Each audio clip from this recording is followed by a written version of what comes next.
Ridiculous. Patrice O'Neal in studio. His doesn't even fit his head. These are huge. I think, no, he's got the same old ones.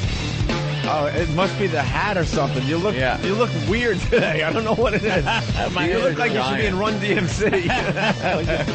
My head just grew. What do you think, Anthony, of the new headphones? What's this? I have no idea. Volume adjust? Volume control. Oh.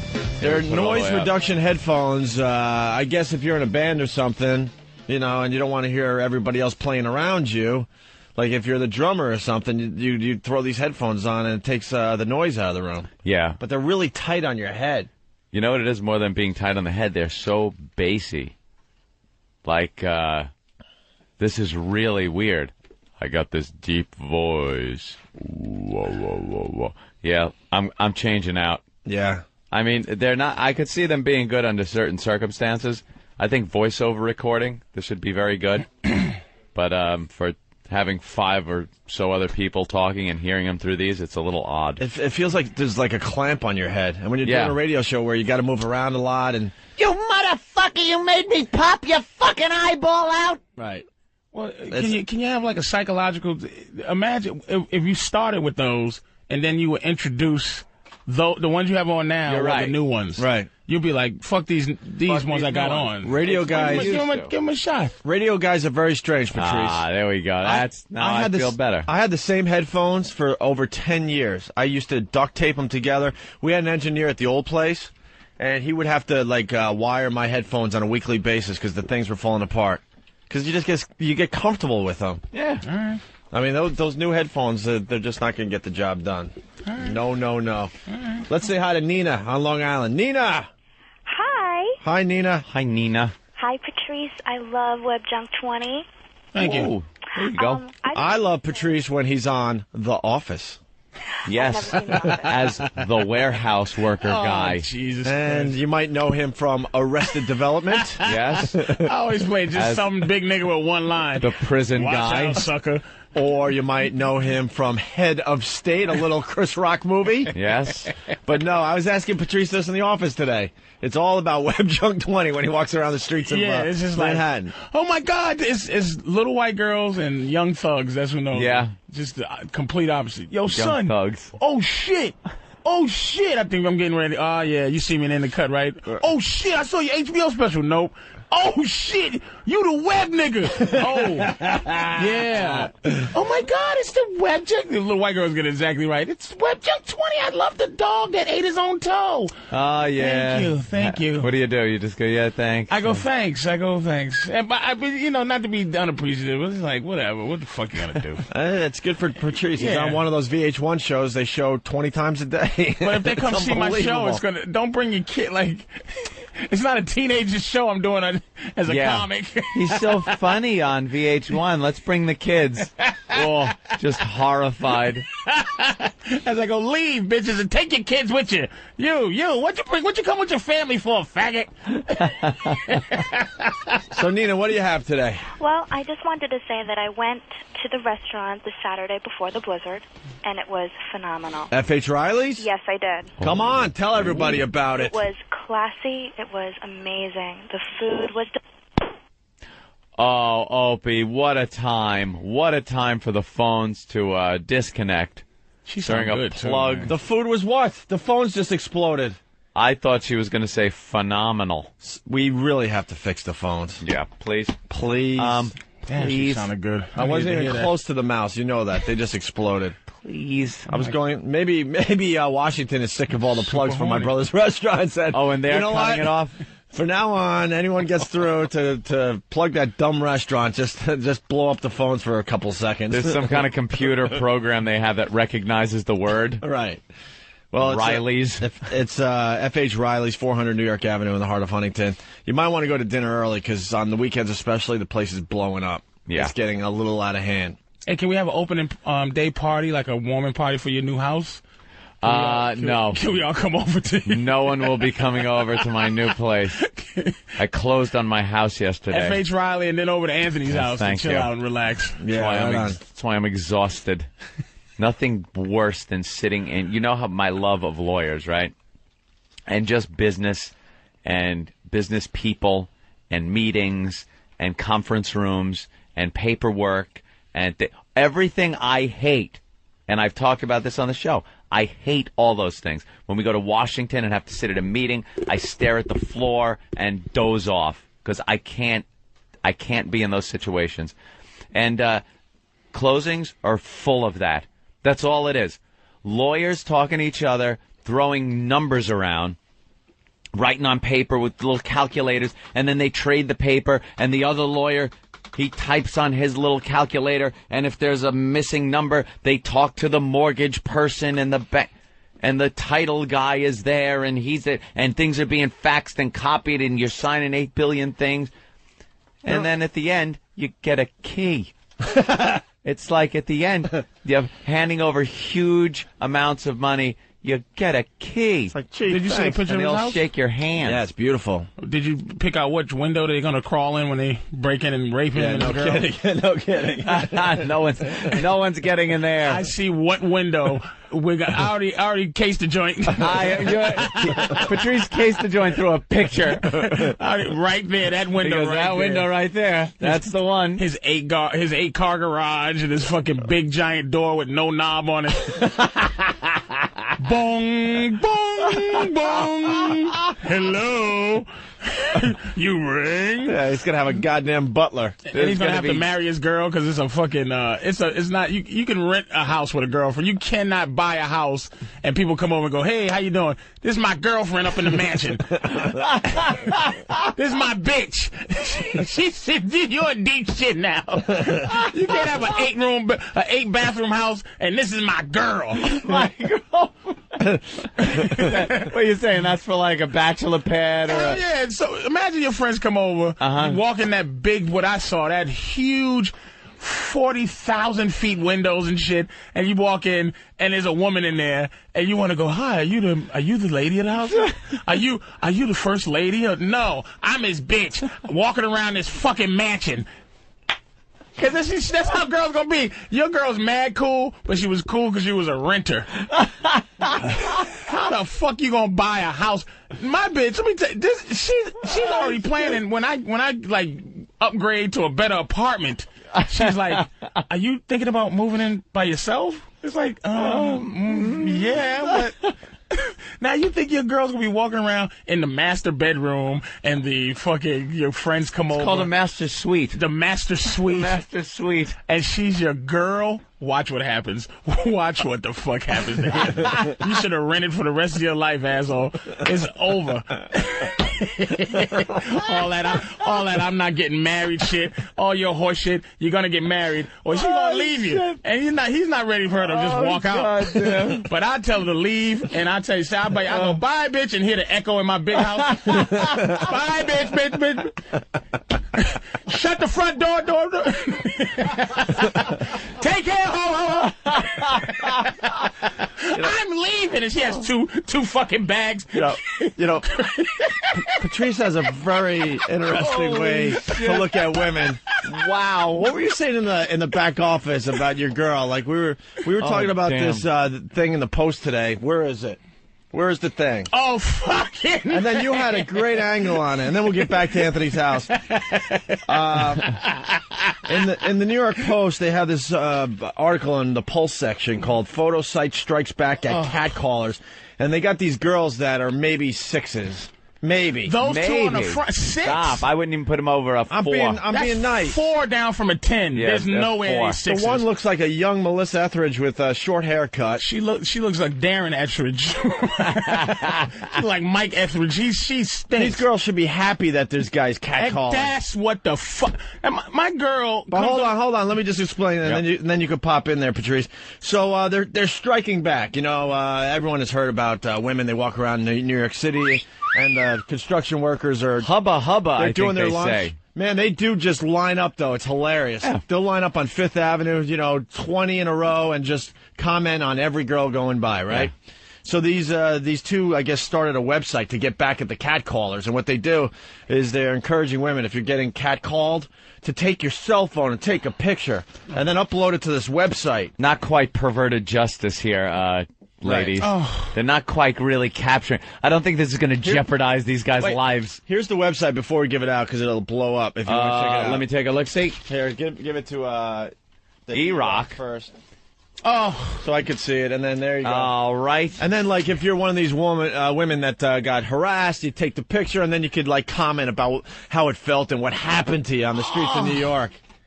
And there's, like, here's a couple of the excerpts. Open letter to that asshole on St. Mark's Place. If you're going to sexually harass someone, try not to do it while you're at work. I think that the sock store deserves more attentive employees. To the single white male. You ladies look like you like to take advantage of a single white male tonight. Can I take your picture instead? I don't get that one. Sorry. I should have pre-read that one. But, so there's a whole website. All right, they're all slobs.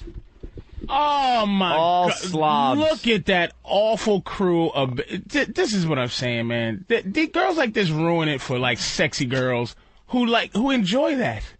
Some women have to enjoy that. These monsters... Why they got a picture of a guy with a cell phone? He's pissed off? Hey, why does it just have you to be the fucking girl? kidding me? This guy looks like a faggot. Are they trying to be politically correct with their websites? No, so they have yeah. a guy on there that's also pissed off at the catcalling? It's for pussies who are condoning this. Like, they're trying to help them out. Like, if they see a chick who might not have a camera ready, he goes, "Hey, I'll be your Robin Hood, baby. Right. I'll help. your Lancelot." Here's some black guy, and he's just standing there. I guess they got a picture of him. The scene, some girl, I guess, is saying this. Me walking down Broadway between 178th and 179th Street on a 60-degree day in February, enjoying my lunch break. Mr. Man is heading my way with his buddy. He gives me an exaggerated look up and down. Mr. Man, That's yo, what baby. we're supposed to do. Nature taught that. They're hoping that these are guys with girlfriends, too. That's their whole point. The single guys, what difference does this make? They want to get guys fired for, like, whatever, and they want to get guys... They want to get guys divorced and all that. Yeah, it's in our nature to look at you ladies. And this is them... and the ladies are looking at us, too. And I say the same thing to 75 bitches a day. Hey, Booger Bear. I just say it. It's a numbers game with us. You got to. Hey, sweetie cheeks. Hey, honey nipples. Listen to this, though. Here's the difference.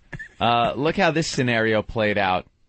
Mr. Man, yo, baby, you're gorgeous. I want to hit that. Hold on. E-Rock will play the woman because it's a little dialogue that they got on the website. All right. You're playing the part of me. It says M.E. Mr. Man. Yo, baby, you're gorgeous. I want to hit that. No, I thought you were going to leave that out. No. Sir, can I take your picture?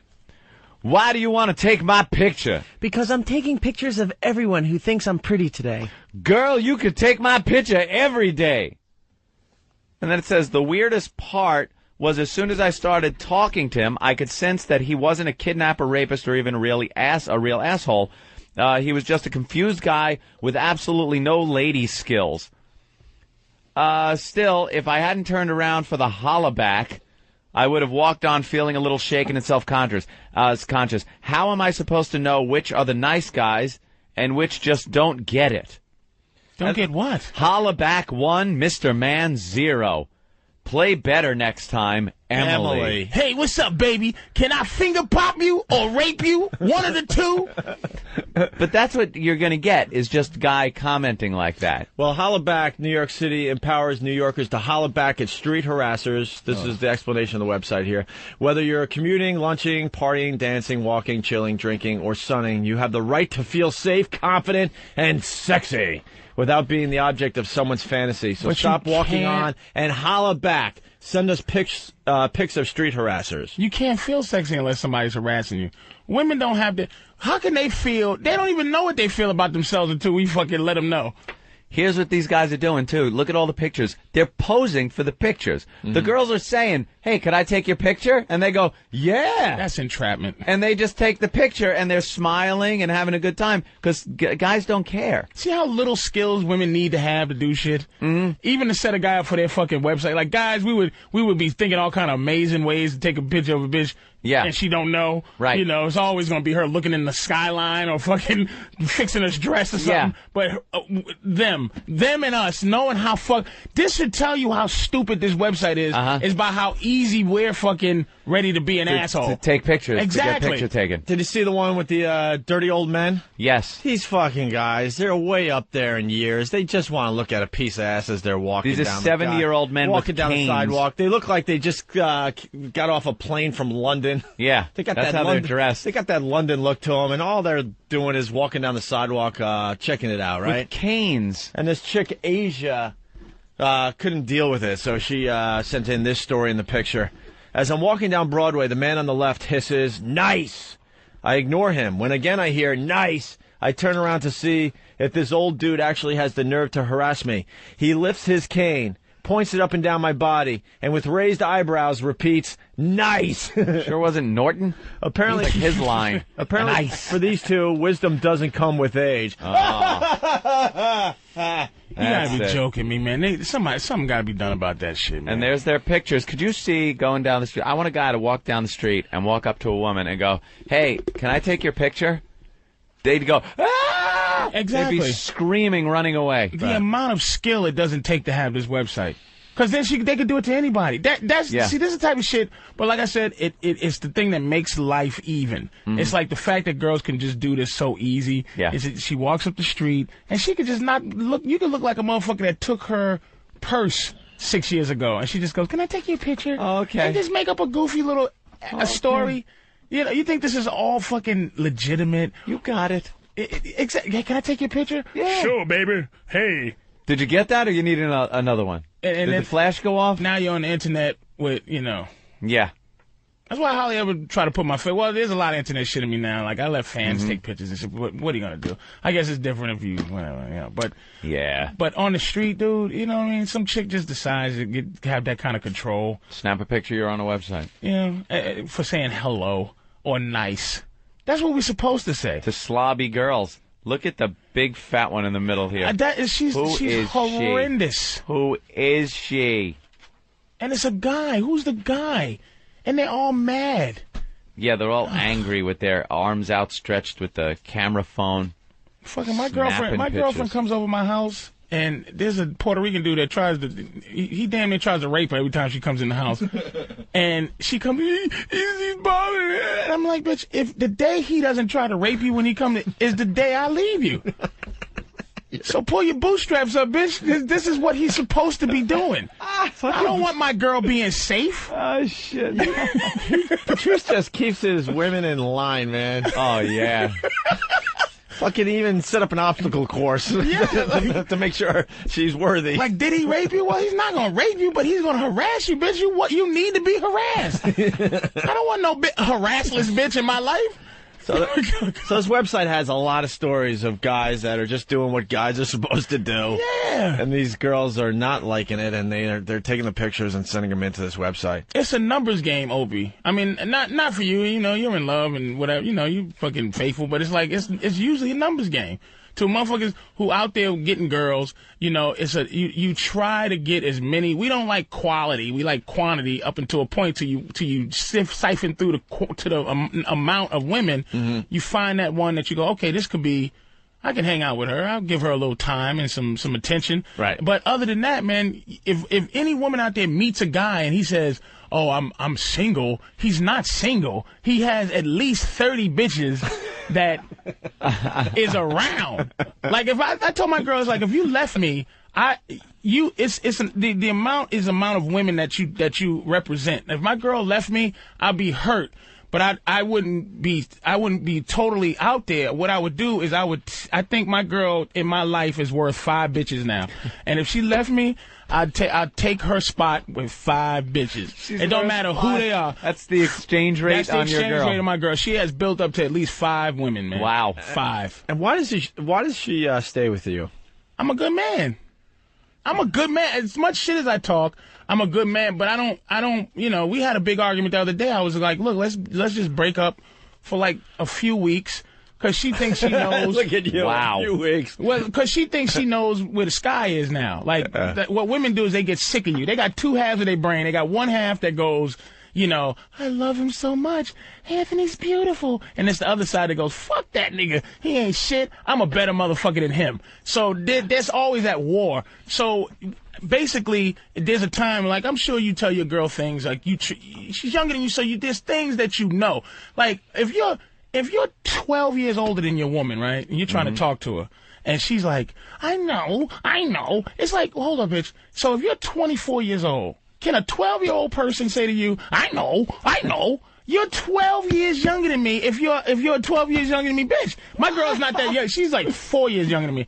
But I got 4 years more wisdom than her. She's never been in a good relationship. She's fucking goofy. When is she gonna... She only thinks she knows shit because I tell her shit. So now she thinks she knows shit. Like, I know where the sky is. I know how to walk now, motherfucker. Who needs you? I go, okay, sweetie. Go out there and walk and find the sky without me. Please do. And then come back. I'm not going nowhere. I love you. But I'm trying to teach you how to be liked. Wow. It's easy to love them. It's hard to like them. You are rough, man. But she'll tell. I don't treat her like she gets treated very well. I don't doubt that. I don't doubt that at all. I know how to be in relationships. But that being treated well is on such a fine line. Like, she could fall off of that being treated well. Easy. You let her, like, you let her be treated well. You treat her well. But it's a tightrope walk. Nah, she's not on eggshells, man. Nah, she just... When you tell a bitch, why don't we break up, you leave, this ain't fucking bothering me, you think you know to go see the world and come Anthony, back. I'd be crushed, but I'd be crushed in a reasonable sense. I would have to take her place. She has filled up my body 5 bitches worth. 5 bitches. Yo, give me 5 bitches worth. I trade her in. Yeah, all right. Hot bitch from Whack Bag. Patrice, you're such a fucking caveman. Your poor girlfriend must have the worst self-esteem to be with your Fred Flintstone ass. Why is that Fred Flintstone? Because, look, I'm telling you, Anthony, what's going to happen when you get this house. Right. She's going to want to marry you. And you're going to have to put yourself in a position to either take a loss or get married. It's going to happen. See, I don't see this coming. You can't be a girlfriend in a mansion unless there's other girlfriends. See, you can't. You either got to be married in a mansion or have 30 bitches walking around naked. Like half. You can't have one girlfriend in a mansion. You can't do it, nigga. I love his logic. How the fuck you gonna have one girl walking around? Hi, I'm your girlfriend. Hi, Mr. Cumia. I'm Mrs. Smith, your girlfriend in the master bedroom. Because she's going to be in there and she's going to be like, oh, my God, this motherfucker can just throw me out. So it's either a wife or a harem. A wife or a lot of hoes. All right, listen, let's get back to the hollabacks. Holy shit. You are a pisser. Let's get back to this website because I think a lot of listeners want to comment and maybe post on this fine website. Ah, yes. Maybe show them what... well, maybe we shouldn't say that, but you can send whatever kind of picture you want. How's that? Hey, why not? It's a free country, right? If you've ever yelled out to a girl and been rude on the street, I think it's your responsibility to submit your own picture because you've been abusive like that to women on the street. And I think instead of waiting for a girl to take your picture, take the initiative.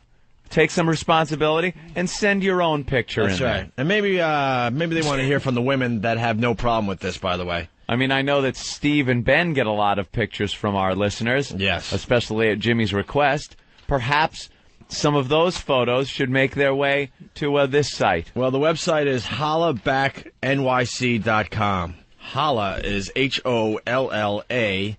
BackNYC.com. HollaBackNYC.com. HOLLABACK Holla.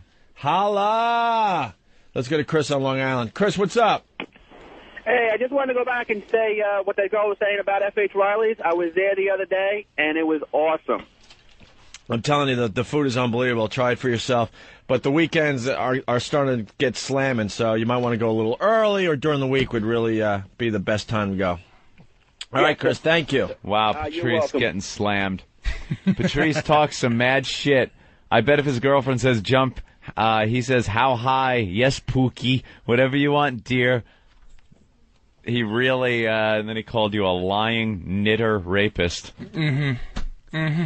He really. It sounds good, but then you got to think about something called reality in there. Which one? I just don't see many women. Well, a lot of white guys' perception of black guys in a relationship is the same as the little car drive in Reservoir Dogs, when they're talking about how black guys treat their bitches and stuff, and then... That's why white guys kill their wives on a regular basis. One OJ, yeah, but what about the constant white guys putting anchors on their pregnant wives, killing the new guy fucking went to England. White guys do that all the time. You know why? Because they have this real, this illusion of how women want to be treated, and they do too. But women don't even know how they want to be treated. They don't. They're goofy. I'm just telling you. Goofy. I like how they're goofy. And I don't treat her bad. It's not even like you think because it's tone and what I'm saying that I'm walking around shoving my girlfriend's head in the toilet when we're not having sex. But it's a direction thing. If you don't give your girl direction, she'll give herself direction. And everybody's running around with like their heads cut off, with chickens with their head cut off. Yeah. I'm just letting you know. Fuck him. He don't know what he's talking about. But white guys always end up killing their wives because white women are nitpicky. See, here's the difference. I'll give you two differences: black woman and white woman. How they do things. I like this. Black women, let's say, you know how women get this thing where they feel like, you ever eat at a restaurant and your food, you're brought. This is the thing that you have to learn how to do. If the waiter, you go, I want French fries, the waiter brings you rice. And your girlfriend goes, he didn't order rice. He ordered French fries. Excuse me. I'm looking, and you gotta go, bitch. I'm sorry. I can be in control of my own fucking carbohydrates, bitch. Do not feel you need to protect my fucking plate. Holy. So they try to wiggle in and figure out a way to bitch you up. All you have to do is have them look at you like, you know what? This motherfucker's all man. I don't need to step in unless it's fucking necessary. I'm in his corner when he needs it, like a cut man, like a boxer. The trainer doesn't get in and go in the dude's ear while he's boxing. Come on, motherfucker, jab! At the end, he goes, you all right, man? Listen, you don't need help. You need help. That's what a woman is. It's like she's in your corner trainer to go, all right, he don't need my fucking training right now. He's a boxer. He's a man. Knows what he's doing. He knows what he's doing. It's little fucking things, man, that you have to let them know, you know what? I don't need that.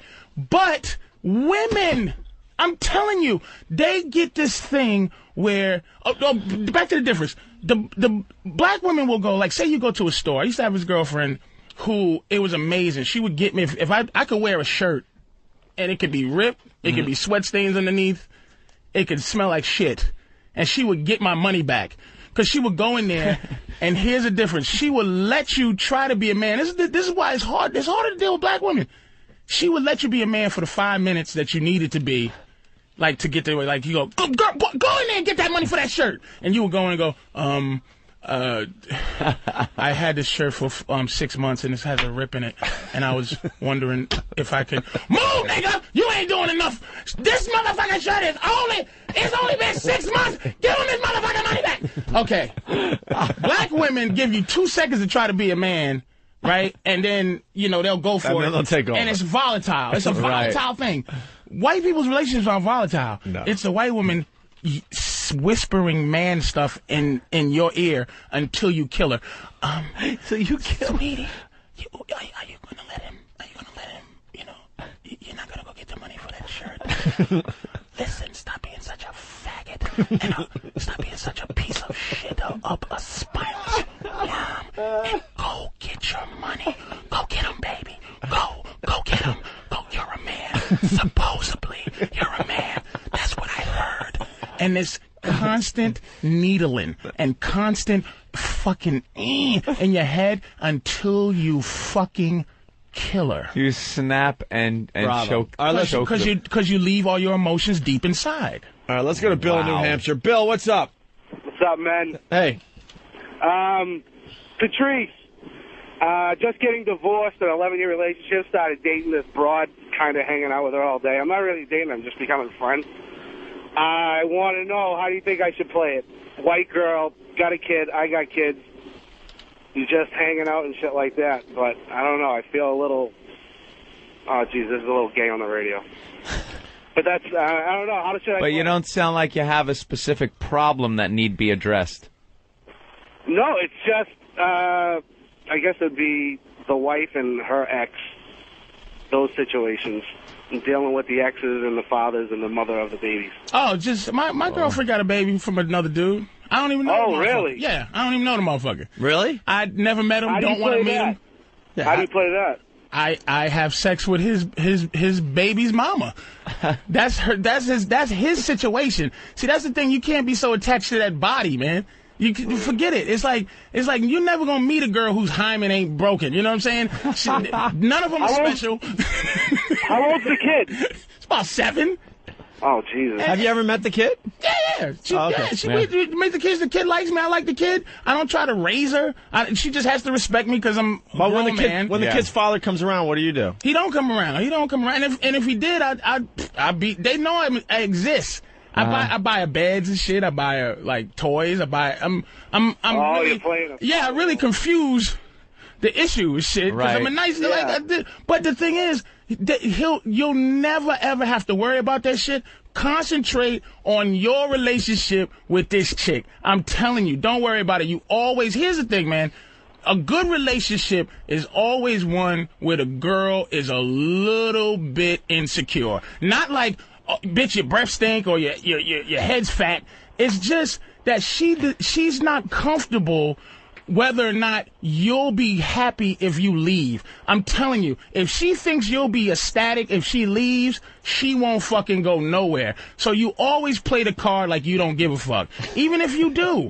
Nice. And the beauty of this whole thing is Patrice's girl is beautiful. She's gorgeous. Nice. She's beautiful. How you think a fucking mess like me could get a gorgeous girl? And I don't fuck with ugly bitches. I might fuck with an ugly bitch.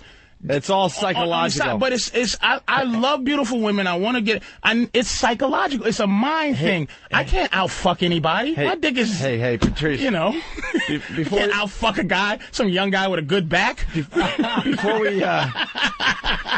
we try to move on a little bit, okay? All right, man. Can you tell the story you were telling in the office?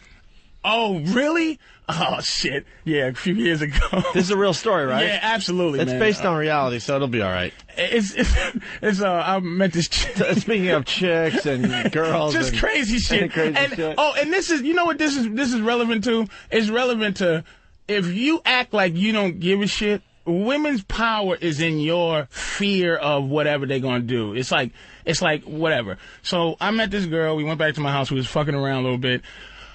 So she was my favorite. This is a sick story. My favorite position. My favorite sex anything is not even sex anymore. This is my favorite thing. Is I'm laying down. The girl is draped over my left nipple and she's sucking on my right nipple. I have my thumb in the vagina and I'm grabbing the ass with my thumb in the pussy. Can you picture it? So my thumb's in the pussy, I'm grabbing the ass. I'm sucking her titty, she's sucking mine.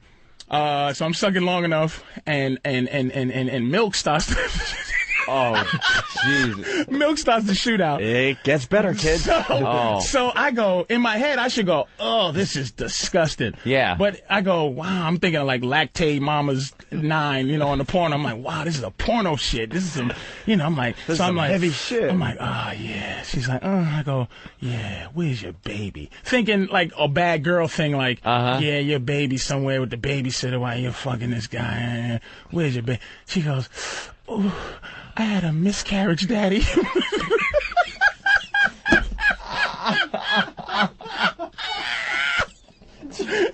I should be going, ah! I go, oh, yeah. Yeah. Oh, is that awful? I had a miscarriage, Daddy. I was like, yeah, I did. Bet you did. In my head, I was going, ah! But I just kept going. Oh, is that horrid? You just got to stay in character, man. Stay in character. Keep going. Don't even let it freak you out. Guys, I don't How believe... freaked were you out? You had to be freaked out, though. After she said miscarriage, but the Lactate, no. I was just like, she got a new baby. It's like, great. Fucking a kid somewhere with the grandmom sitting there squeezing milk out titties and shit. You're eating dead baby food. That's what you were eating. You were drinking dead baby food.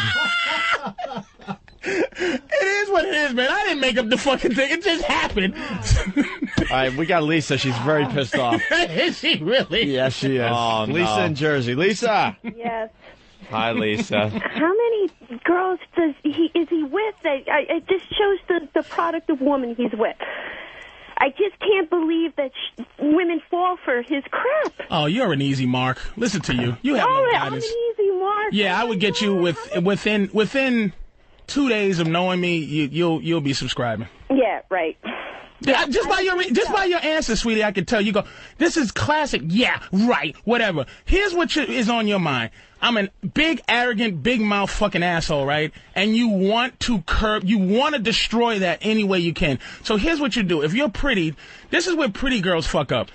They try to hear her giggling. Here's what pretty girls fuck up. They try to get me because I'm a fat motherfucker. So what they try to do is they play the love game. They give me something they think is precious, which is pussy. That's what girls have to give. But after that's all we have to give. That can an attack mode. What other plan can you have other than your pussy? On attack mode. If you wanna destroy a man's fucking arrogance, what do you do to do that other than use your pussy? Oh my God. Do you hear it? She's doing the singing because she really don't have an answer. Oh my God. It's like, what else can you do? Talk about fucking the French Riviera with me? You innately. Obviously, you couldn't talk about that. Yes, I could. Innately. Here's what you got to understand, ma'am.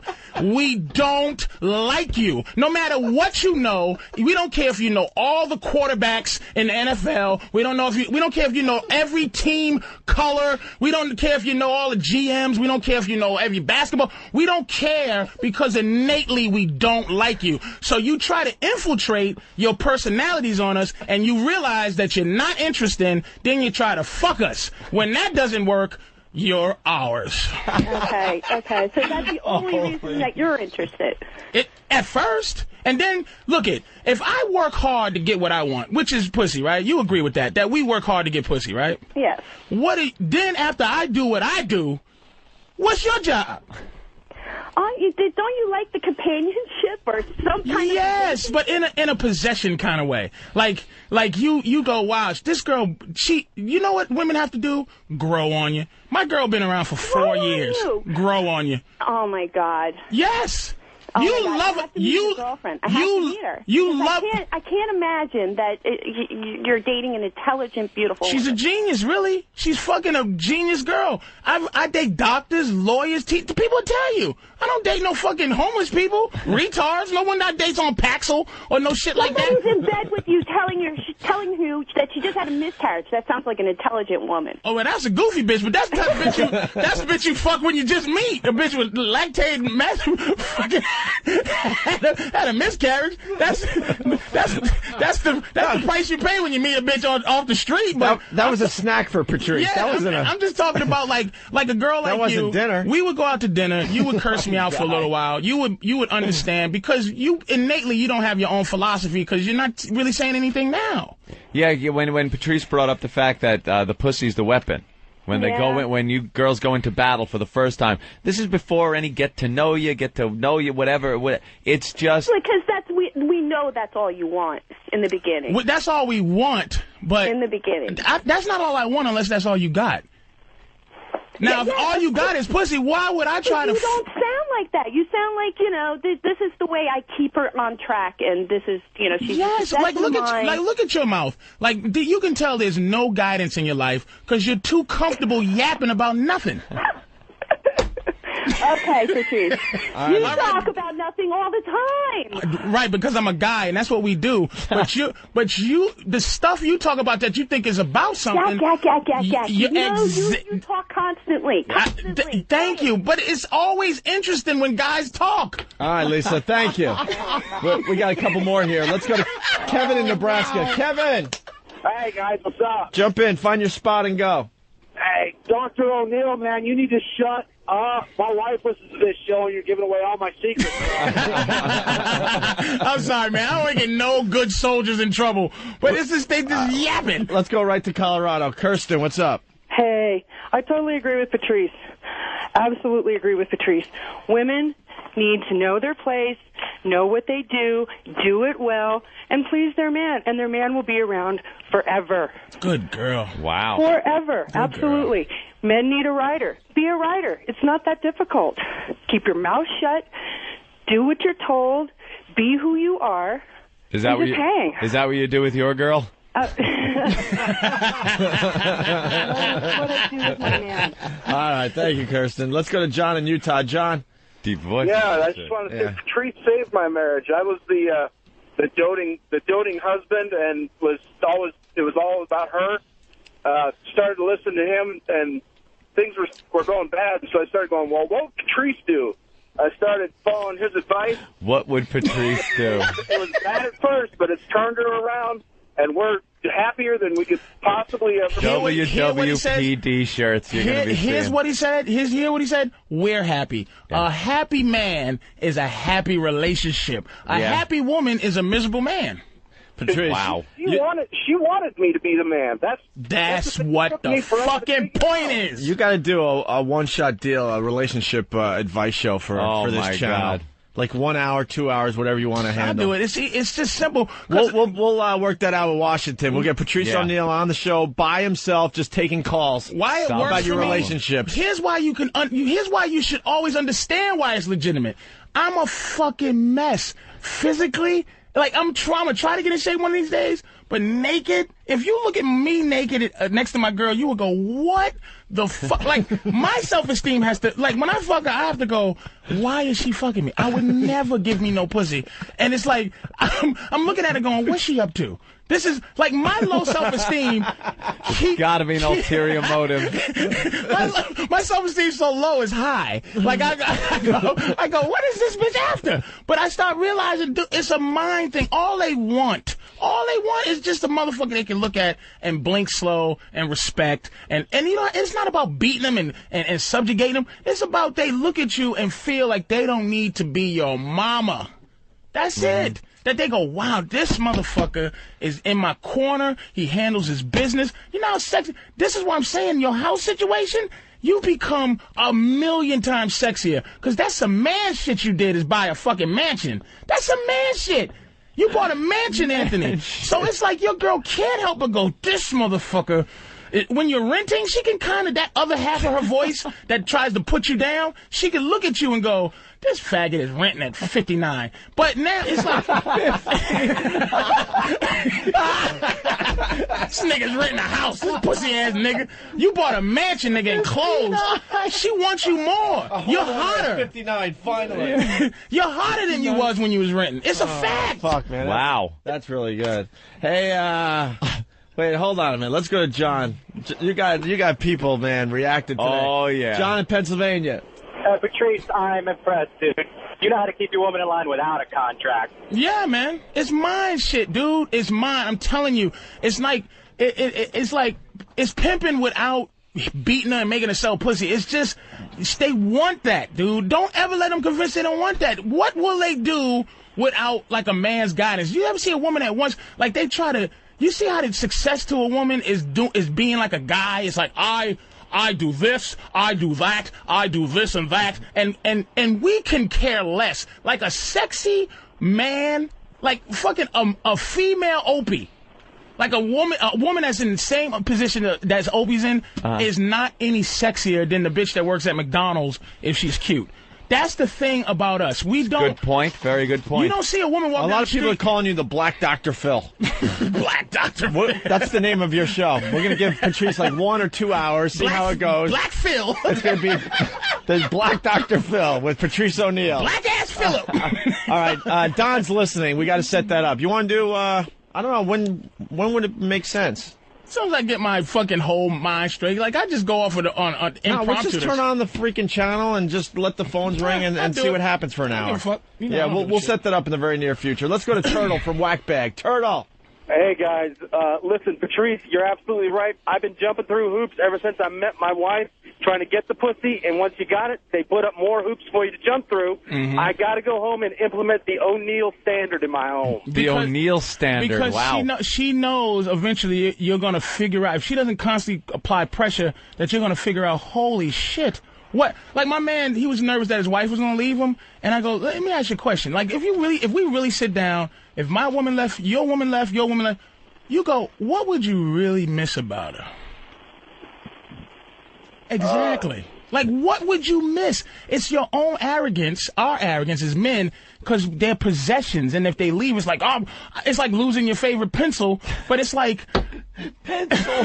He's equating a relationship, a loving relationship of years to losing maybe your favorite pencil. Your favorite pencil. It doesn't even sound like it's a number 2 pencil. No. Where is that fucking pencil? But that's our arrogance. That's why we lose our minds when women live, because when they leave us and things like that, because we're so fucking arrogant to think that we control them. I don't think I control my girl. I just let her know she can't control me, which is all she needs to do. That's it. She knows she cannot fuck around with me. That is not her job to make me miserable. It ain't her fucking job.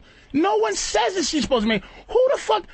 You know what? Who says I'm supposed to do anything for you, bitch? Open a door, pull a chair out. It's all desire. You better make me want to do that. Just like I gave the desire to you want to fuck me. That we do. That they go, oh, I want you. I want to fuck you. And you go, we do our job. Make us want to spend time with you, as opposed to. Rah! All right, let's get back to the phones. There's some great stuff here. Asaf from New Jersey. Hey, let me get this straight. Patrice, you have a chick who, has a kid from another guy, and then you suck somebody's tits who had a miscarriage from another guy. That was a mistake, though. Yeah. Way to break through that. You don't go into that knowing. You don't go into that knowing beforehand. He said, you know what he's trying to say? Black girls way to break stereotypes that I can't find a bitch that doesn't have a kid or one on the way. Your ass that's pretty fucked up. Let's go to Leo in the Bronx. Leo. Yeah. Let's go.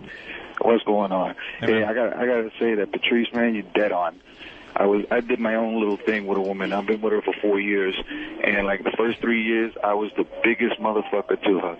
And it's like she gave me the best treatment. I even moved out of state with my ex, and she stood by me. I came back, and she just kept on just giving me the best treatment in the world. And the minute I decided I want to try and settle down and treat her right, she started acting like the biggest bitch. That's how Harlem got hooked on heroin in the 20s. They give you the uncut dope, and then soon as you go,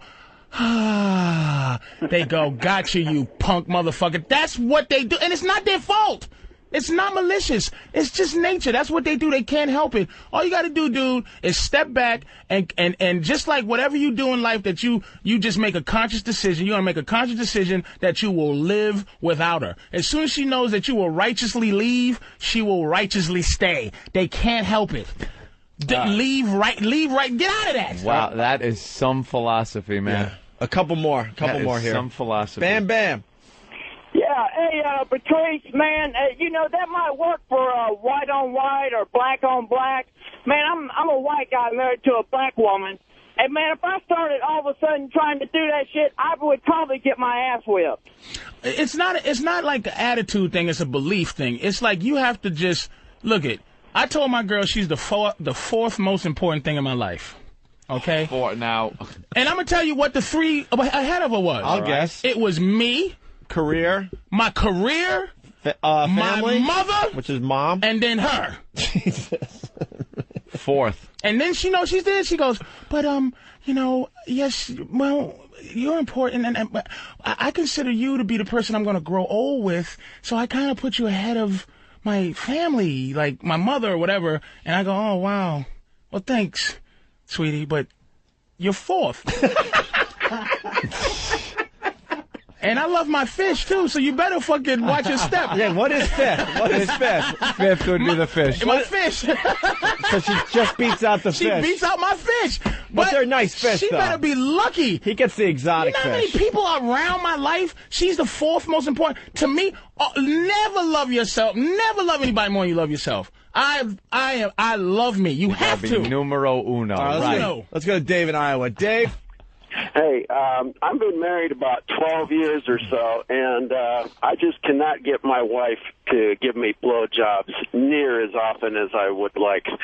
And I've tried lots of different methods, Ready? and she just doesn't like it. Ready? I just want Patrice's advice. Ready? Here's what you do. Yeah. They're very competitive, all right? What you do is you please her to the utmost of your ability and someone else's ability. And then when she's pleased thoroughly, you just go and watch TV and say, thanks, sweetie, I just wanted to please you. And she'll go, what the fuck? I'm useless. She'll realize how, this is what you do. You make her come, and then you jerk off, and you say, thanks. That was the best sex I ever had, and it didn't include you. And then call back and see if that worked. You please her, lick her asshole, Dave, lick her pussy, your finger, you just fuck the shit up. You treat her, and you do it righteously. You do it where it's no pretense. Not that you're trying to get at your dick. So you do it. You, instead of eating pussy, you become a pussy eater. Like, you just do it and love it, and she nuts all over the place, and you get her horny as she can possibly be, finish her off, and then you jerk off, and you get up, and you just fucking go watch TV or whatever. You be disinterested in her pussy. That's when, because you're taking away that weapon. It's like, you ever see a movie when a motherfucker puts the gun to the guy's face? Yeah, Pulp Fiction. And he goes, I don't want to blow your horn, man, but that ain't the first time I had a pistol pointed in my face, motherfucker. So it's like, when she goes, I don't want to suck your dick, I don't want to do you just get up and you don't want it. If she's not giving it to you anyway, don't want it. She's doing that because you want it too bad, motherfucker. Don't want it. God damn it. All Dave, right, yeah. give this a try and call us back. All right. We'll remember you, okay? My God. Let's say hi to Mongo. Mongo. Hey, guys. Hey, it's all about, like, being a POW. When you're in that POW camp, it's all about, you're not winning the battle. They're not winning the battle. You're letting them win one little battle at a time. They're not winning the war. You're just winning that one little battle at a time. Nothing? I don't know. I don't know. I think he might have had a good point there. Yeah, I think it was there. Like, I saw his point there. There goes the steam. There goes the steam. Dan in Georgia. Hey, what's up, man? I've been sitting on hold for a fucking hour to tell you guys that Patrice and Norton should have their own show, and then y'all gonna up and say the shit that y'all gonna give them a couple hours in the near future. I mean, my fingers numb from holding this little big ass phone. Hey, I love you guys. Keep up the good work. All right. Out there stealing motherfuckers. Right on. Thanks, Dan.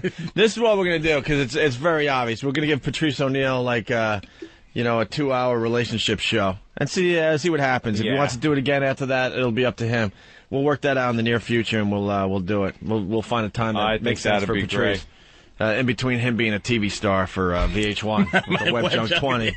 You buddy Anthony, you motherfuckers. And now we'll get I came in this morning. Opie's just like, I did come in like a barrel of watch out. Wait. Let me set this up. Let me set this up. Patrice did an unbelievable job when Jimmy was out in Hollywood. We fell in love with Patrice in Washington. Did, man. Eric Logan thinks you're just the greatest thing.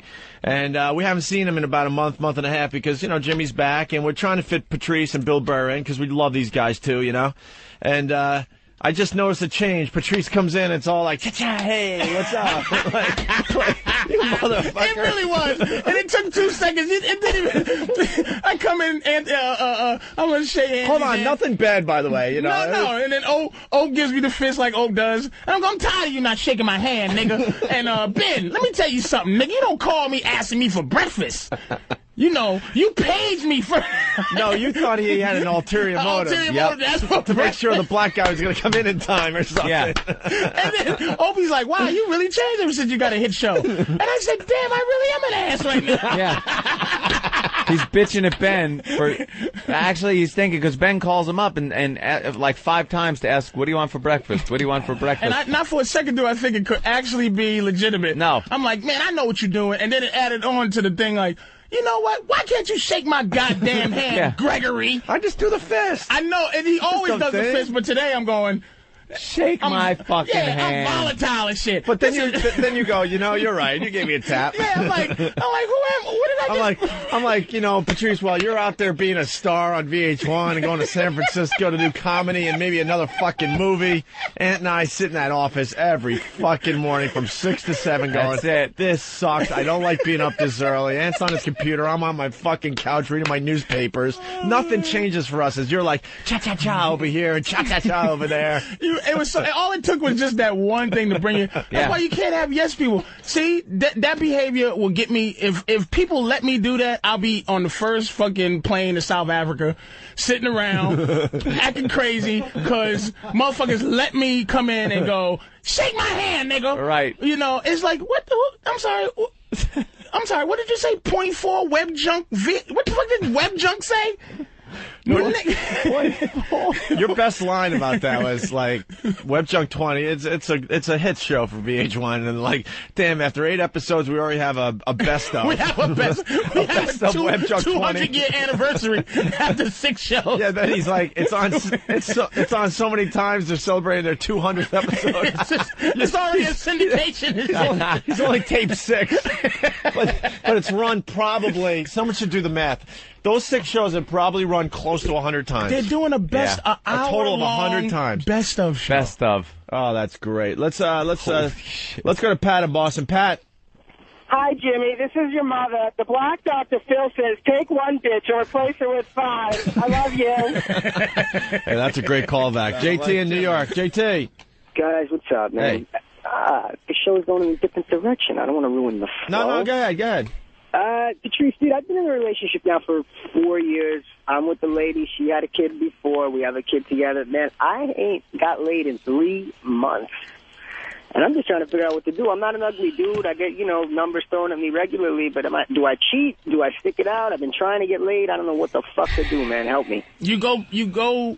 Let me tell you something. What do you do for a living? I'm a full-time student, and I'm a barber. You're a student. You got women friends? You know what, man? I cut them off because that's your fucked up. Look, let me explain something to you about having a woman in your life. Can I just ask one question before you go, Patrice? How old are you, JT? 28. Oh, okay. Listen to me, dude. It's like having a company. If you own a business, right, and your secretary is the best, like you go, I'm not fucking. You know what? She knows everything about my company, right? Now. If this lady just ups and gets a better job and fucking leaves, right? Is your company going to shut down? No. You got to keep your company going, even without this person.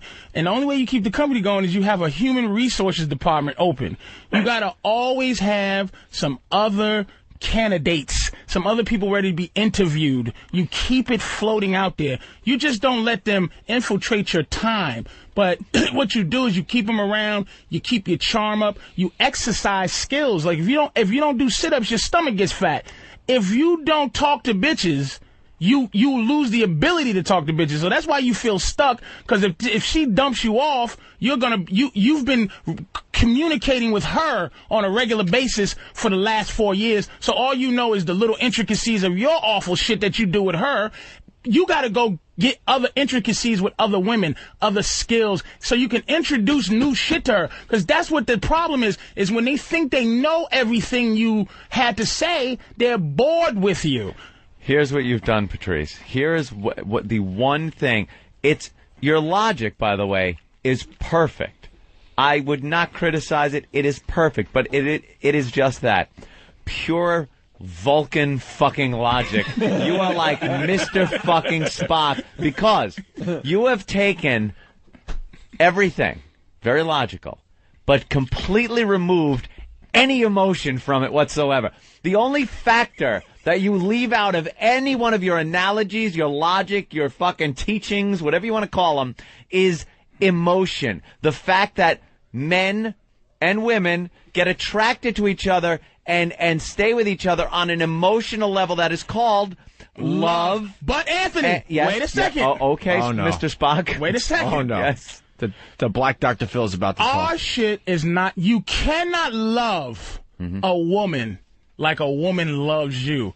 We, in our soul, we're not people who go booby boo. If you put us in the room and then introduce us to that shit, we would never go, oh, boo boo boo boo. We would never rub our thumb over the top of your girl's hand just to show the affection. You would never just constantly clean fucking sleep out of her eye. You don't think that shit happens? Because they fag us up into loving them like they love us. So the love they give us, we give it back. But we love like you know what? Answer for everything. You know what? He does. I love him. How do you love? You know what? You ever had a dog you loved? Well, probably when I was a kid. You ever have a dog you love? Oh yeah, people of course. who love their dog, right? And I'm not saying women are dogs like dogs, but the way you love your dog, that's the way men love. We come in, we sit down, and our dog sits there and has the emotion that we have. That's why that's why a man's best friend is, because it's like, we like, fuck! And the dog's like, fuck yeah! And then you're like, oh, I'm down. And the dog's like, you know what? I'm down too, nigga. So, it's like, that's how we're not emotional like that. We just sit there with our hands on our balls trying to figure it out. And we need something there that's going to let us figure it out. Mm-hmm. Not always, just, I want to be with you. I want to help you. I want to do things for you. You go, sweetie, you don't understand how much I would love you if you didn't talk to me right now. Like, I would just love you. I would love you if you didn't exercise the privileges that you thought you had. My ex-girlfriend to this day, good friends, man. And we had a talk about why we broke up. And I said, wow. I said, you know what? You see how cool you are right now? I get off the phone and you go, all right, talk to you later, sweetie. And I go, hey, listen, I got to go. And you go, all right, cool. Or I say I'm going to call you back and I don't. And you don't go, why didn't you call me back? You just are cool. She goes, yeah. I go, why couldn't you be that cool when we was together? Because it's entitlement. That's the word. She used the advantage that she had in her in the title that I gave her as girlfriend, and she thought that that's what she's supposed to do. They're not supposed to do that. We can change the whole way they think, man, if we just apply ourselves. She don't cause me problems. She don't. And I told my girlfriend now, who was with me, and this is true, and I'll tell her this, I don't show off. She was with me for 4 years. I've been with her for 6 months. Oh, my God. Redbeard. Oh, shit. Yeah. Jump in, Redbeard. I got a question for you, Patrice. Me and my wife have been together about 10 years, and when I'm eating her out and fingering her and just going at it, full blast, best eating she could have, when she's about to climax, she pushes me away and closes her legs, says, no, I can't. And just says, give me the dick, give me the dick. Do you know what's going on? That's rape fantasy. She feels guilty for the pleasure she's having about sex, and she might have been touched funny. And that's no bullshit. And that's no bullshit. She might have been touched funny because he does an answer for everything. Because she does not. That pleasure is guilt for her. And what that is when, like, you read about it when, like, little kids are molested, it's like they feel good when it's happening, but it's like this is bad, and the feeling in the body is good in some fucked up way. I've been with a couple of girls molested, so you talk it through, and it's like what happens is when they get that feeling of like, oh my God, this feels good, they shut down because it's like guilt. It attaches themselves to some fucked up thing. So you gotta just let it. Choking you with a vanilla ice cream cone, it would be like, oh my God, I'm being choked, but you'd still go, that tastes really good. Oh, my God. Right. So you just what you have to do is let her know it's all right, that it wasn't her fault, and it's all right for her to be the whore. Just let her know it's all right to be a whore. I want to move on, but the phone calls are too good, man. Coming in like Scott crazy. in Jersey, what's up? Yeah, Patrice, you helped me have the best sex I ever had. Oh. All I had to say was, it's cold out here. We got to play that for you. Go find that. We're going to change gears in a second here. We got to find something for Patrice. But first, it's Janet in Ohio. Janet. Hello. Patrice, you're full of bullshit. You know that? Yeah. I hate to tell you something. There are men, like Anthony said just a little bit ago, that do love each other with women and are very kind, because my husband happens to be that way. And that's why you're such the pleasant animal you are now.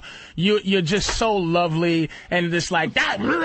And you know what? The comfort zone you have in talking to me like that, imagine the comfort zone you have with your fucking husband. He does not like you. He gives you things.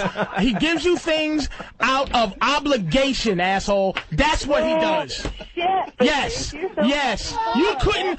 All right. Make me like you right now. Be likable. All right. Oh, Jesus Christ. You're so full of bullshit. Make a sexy voice, the voice you use for your husband when you're turning him on. When I'm turning him Exactly. on? Repeat the question, because you don't have an answer. You just go, fuck me, love me, feed me. That's what you do. That's what you got. My girl would never get on the fucking phone and talk to other soldiers with your fucking voice, because she knows that, you know what? The only thing keeping motherfucking men from running shit is the fact that we let you talk. Like the fact that I'm allowing you to just talk to your husband. Lets you get up and go, honey, get up, come to bed. Do this, go feed the this, go take care of that. And he goes, okay. And you know what I would say to you? Shut your fucking mouth. You know what? I'm 36. Who the fuck are you talking to? That's what I would say to you. And then what would you say? You're bullshit. That's all you would say. You would understand that the power that you have is the power I let you have. All right, give Janet a second. Go ahead, Janet. No. Hey, I happen to be 31, so is my husband. Mm-hmm. And he doesn't let me talk. We talk because we enjoy each other, and that's the way it should be. Really? Is that why? When is he on the phone? Is your husband on the phone? Where's he at? No, my husband's a truck driver. Exactly. Wonderful job for a woman like you. That motherfucker's on the road 7.5 days out of 6 just to get the fuck away from you. You are so fucking full of bullshit because he's not going 7 days a week. My husband comes days out of 6. No, that is brilliant. No. He would rather see the weigh-in station than to see you and your fucking annoyingness. Because I hear the entitlement in your voice. You talking to me like you talk to every guy because your husband enables you to say shit like that. You shouldn't be that comfortable being annoying. You shouldn't be that comfortable. You're a 31-year-old truck driver's wife. Let me tell you something. I happen to stay home with my 2 beautiful girls that need me, and that's why he gave me the option of doing. He gave you the option to do? No, he asked me if I wanted to work or if I wanted to go and stay home. And he gave you that option. See, that's really the silly part of what you're saying. What is the choice between having a career and taking care of your kids? Is there an option to that?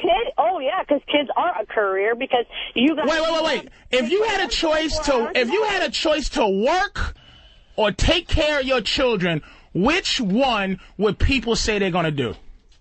More than likely, probably take care of their babies. Take care of their kids. So where's the option that he gave you? Here's the option he gave you. Stay the fuck home while I drive around away from you. That's the option. No. I like how he puts it the lowest common denominator. Right. Trace just whittles it down. Because that's what it is. Because that's the most. I mean, not all men are that way. We just spent 8 months trying to get women to listen to the show, and in 1 hour, Patrice says, swept the floor clean, man. They're back to their morning zoos. This is, but you see what she's saying? I'm an asshole. Hate is the same thing as love. Male chauvinist. Do you hear the emotion it's evoking? She's getting built. That turns into pure, raw, fucking prehistoric energy this lady has. She hasn't had it in years. Prehistoric. All right. Call me an asshole again, baby. Say it. Just say it. Because you're an asshole. You hear how delicious that sounded? Listen, you hear the little giggle? Patrice, I gotta that's my ask next you wife. I gotta ask you something. Yeah. I gotta ask you. Like the way you sound, you make it sound like every guy is capable of this type of action that you do. It's absolutely. But let me put it this way: some guys, their girls are so important to them that it's almost like you're saying, let's say you're in Vegas, you got a pile of fucking chips, pile of chips. Yeah, these chips mean a lot to you. Right. You seem like the kind of guy that is willing to put that motherfucker down and look, I'm gambling it. If I lose it, what the fuck? If I win, hey, I got twice as much. You are willing to take a relationship and lay it on the line and willing to have it walk out the fucking door. Anthony, you're a movie genius. What did De Niro say? What was one of his famous lines from fucking Heat? Oh shit, heat is one I'm not as familiar with. He said that don't attach yourself to nothing you can't walk out in 30 seconds or less. And that is how you're supposed to approach it. As soon as you feel the heat on, as soon as you feel like, whoa, this is not fun. There is not one reason why you should have a bad time in a relationship. Why? I come in here, right? If I come in here every day for 4 hours, at what minute do I cause you motherfuckers pain and suffering? At 1 minute, do you cause 702? 702. But you know, do you cause each other pain and stuff? Like, cause you think you can. You know, you come in, you like, what's up, oh? He goes, what's up, Aunt? Blasey, what we gonna do today? We getting along. Blah. That's a relationship. So at what point there's ups and downs and there's enough fucking downs that's gonna happen without the help of the motherfucker you love. But don't you think that if you're willing to put yourself in a situation where you're able to walk away in 30 seconds like that, just walk away, that maybe you're putting up some barriers that you could be having an even better time? No. If you would invest a little more, that you couldn't possibly walk away? Absolutely. No. This is listen. I can I'm only just playing love, the pussy whip advocate here. No, you never. I can only love, and this is anybody.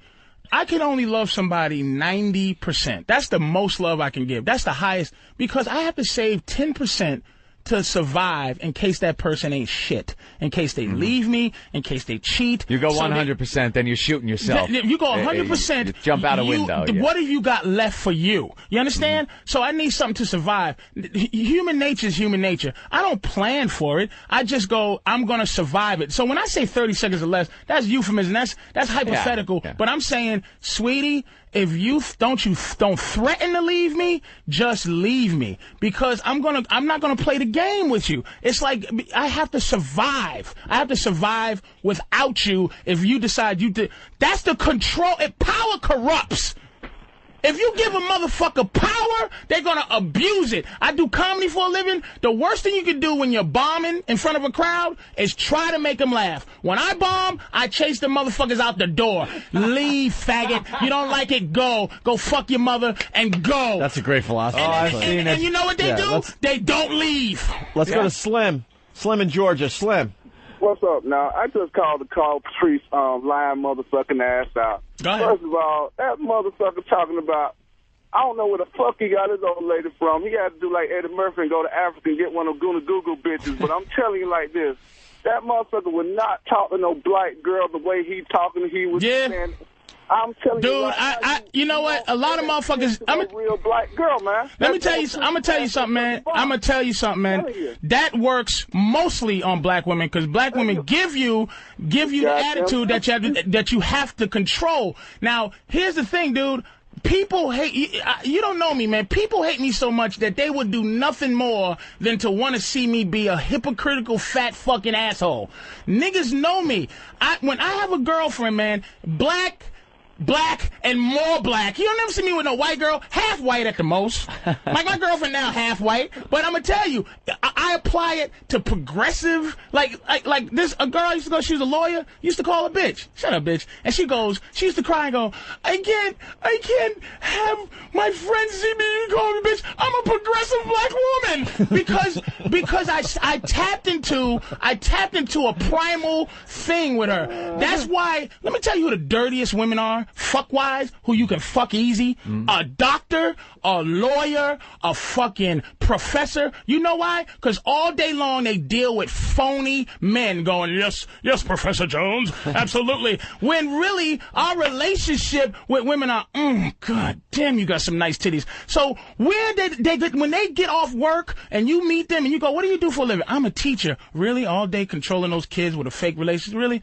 Let me suck on those titties. What? Shut up. Let me see one of them titties. Why are you saying this? I don't know. And then you're fucking a teacher or fucking a doctor. I'm telling you, Oprah is an easy lay. Let's go to Bob in Pennsylvania. Bob. Hey, how are you? Hey. Hey, man. A couple callers ago, the guy called in and was asking Patrice for help, and Patrice mentioned about, keeping his skills sharp and all that kind of stuff. And I can just honestly say, what he said worked wholeheartedly, and I've been married 10 years, and about 2 years ago, it's that very issue saved my marriage. When we got married, you know, I dropped every contact of females that I ever had, you know, to please my woman. And, you know, from then on, it just kind of got boring, and, you know, our sex life was there, but it was like once a week, but it was out of necessity. It wasn't out of want. And about 2 years ago, I started, we had 2 kids and, you know, more money. We needed more money, so I started bartending.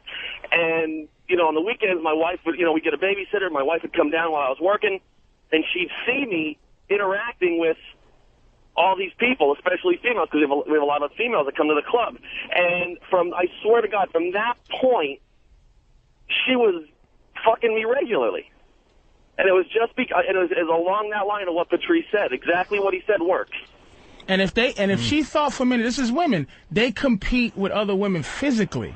Like, guys compete with other guys mentally. Like, you would be upset if you saw somebody talking to your woman and she was, like, sitting there like this with her hands in her chin, like, listening to some guy's horse shit. all intently and laughing at his shit. And this girl is like that. She had to compete with what she has to compete with, which is she starts fucking him more and starts, you know, applying herself sexually, knowing that, oh, shit, there's another chick that will take my place immediately. That the love you give her, man, she has to earn that love. But the thing is, women don't have.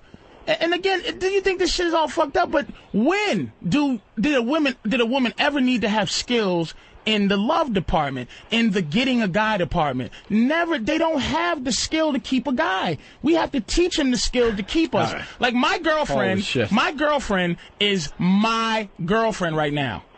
Until she leaves me, then she's somebody else's fucking girlfriend. but I gotta write a book. Yeah, but like I never fuck her the way she the first time we started fucking, she's like, I like when you rub this again. I said, I'm not doing some shit some other motherfucker did. Nigga, you my girl now, bitch. I'm nibbling the back of your kneecap so you can tell the next nigga that you like your back of your kneecap nibbled. Are you out your fucking? I said niggles. All right, listen. Holy shit. Opie been trying to get rid of this shit for the last hour. it's classic. No, honestly, it's great. I mean, we could do another half hour. There are guys taking notes out there, Patrice. Nighthawk. I've never seen the phones like this. I'm not even kidding. You know, I say a lot, you know, the phones have exploded, and they do, but it's been constant for an hour and a half. Nighthawk, what's up? Yeah, I just want to agree with Patrice. I'm a truck driver. I do stay on the road to get away from my bitchy wife I've been married to for 17 years. See that, Ohio? See that, Ohio? Miss Ohio? No, I'm from Tennessee. No, not you. There was Janet. There was Janet. There was a lady that called in earlier. Her husband was a truck driver. And it's like, yeah, it's a perfect job to have because you know what? How can you have a job where you long, like you driving and you long to see your wife? Yeah. You understand? It's like you would never be a fucking truck driver. He go, man, I'm going to work in a fucking warehouse before I be on the road 6 days a week from my beautiful, lovely fucking woman. There are jobs where all of a sudden you're sent away from your wife or girlfriend or something, and you're just like ripped apart. They're at the airport. Oh, man. And this guy's choosing to leave his wife on a daily basis. And drive 1,400 miles away and sleep in the back and risk getting killed at a rest stop and fucking and it's like, but you know what? Every guy out there, I understand this because it's not, loving you is easy, ladies. I love my girl. The thing is, constantly liking her is what the problem is in relationships. She knows when you love her. You love your girl because you fucking bring money home to her. You bring you home to her. But that doesn't mean, like, if I bring myself home to you, can't you fucking just do what I need to do to keep me fueled up to be a man that you can be attracted to? That's what the fuck is going on, ladies. Not that we don't love you, not that I'm a fucking caveman. It's just don't think that I'm supposed to do shit. I'm not supposed to do a fucking thing. Eric. Hey, guys. Patrice, I am learning a ton from you today. I'm 36, married 12 years. A while ago, though, you were talking about the dog analogy, and I want to make sure I get this correct. You're saying that if we're out to eat and my wife reaches across the table and eats my steak, I could kick her in the liver? Oh, well, now, that could fatally injure the dog. You might be confusing a few different topics here. Is there a playoff game on the TV at the time? All right. But just the last little thing about, like, eating and things like that, here's the thing. It's like, don't you ever get... everybody has in a relationship, but aren't there times in the relationship that your girl does something and it evokes some type of, not in your mind, it consumes your body how much you don't like her at this moment, and it's not even tangible, but it's things like eating. Yes, waiter, I'll have a steak, some chicken, and Caesar salad. And then what do you have, sweetie?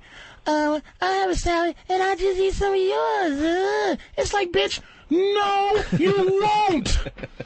That's codependency. That's infiltrating my space. Get your own. I'll pay double.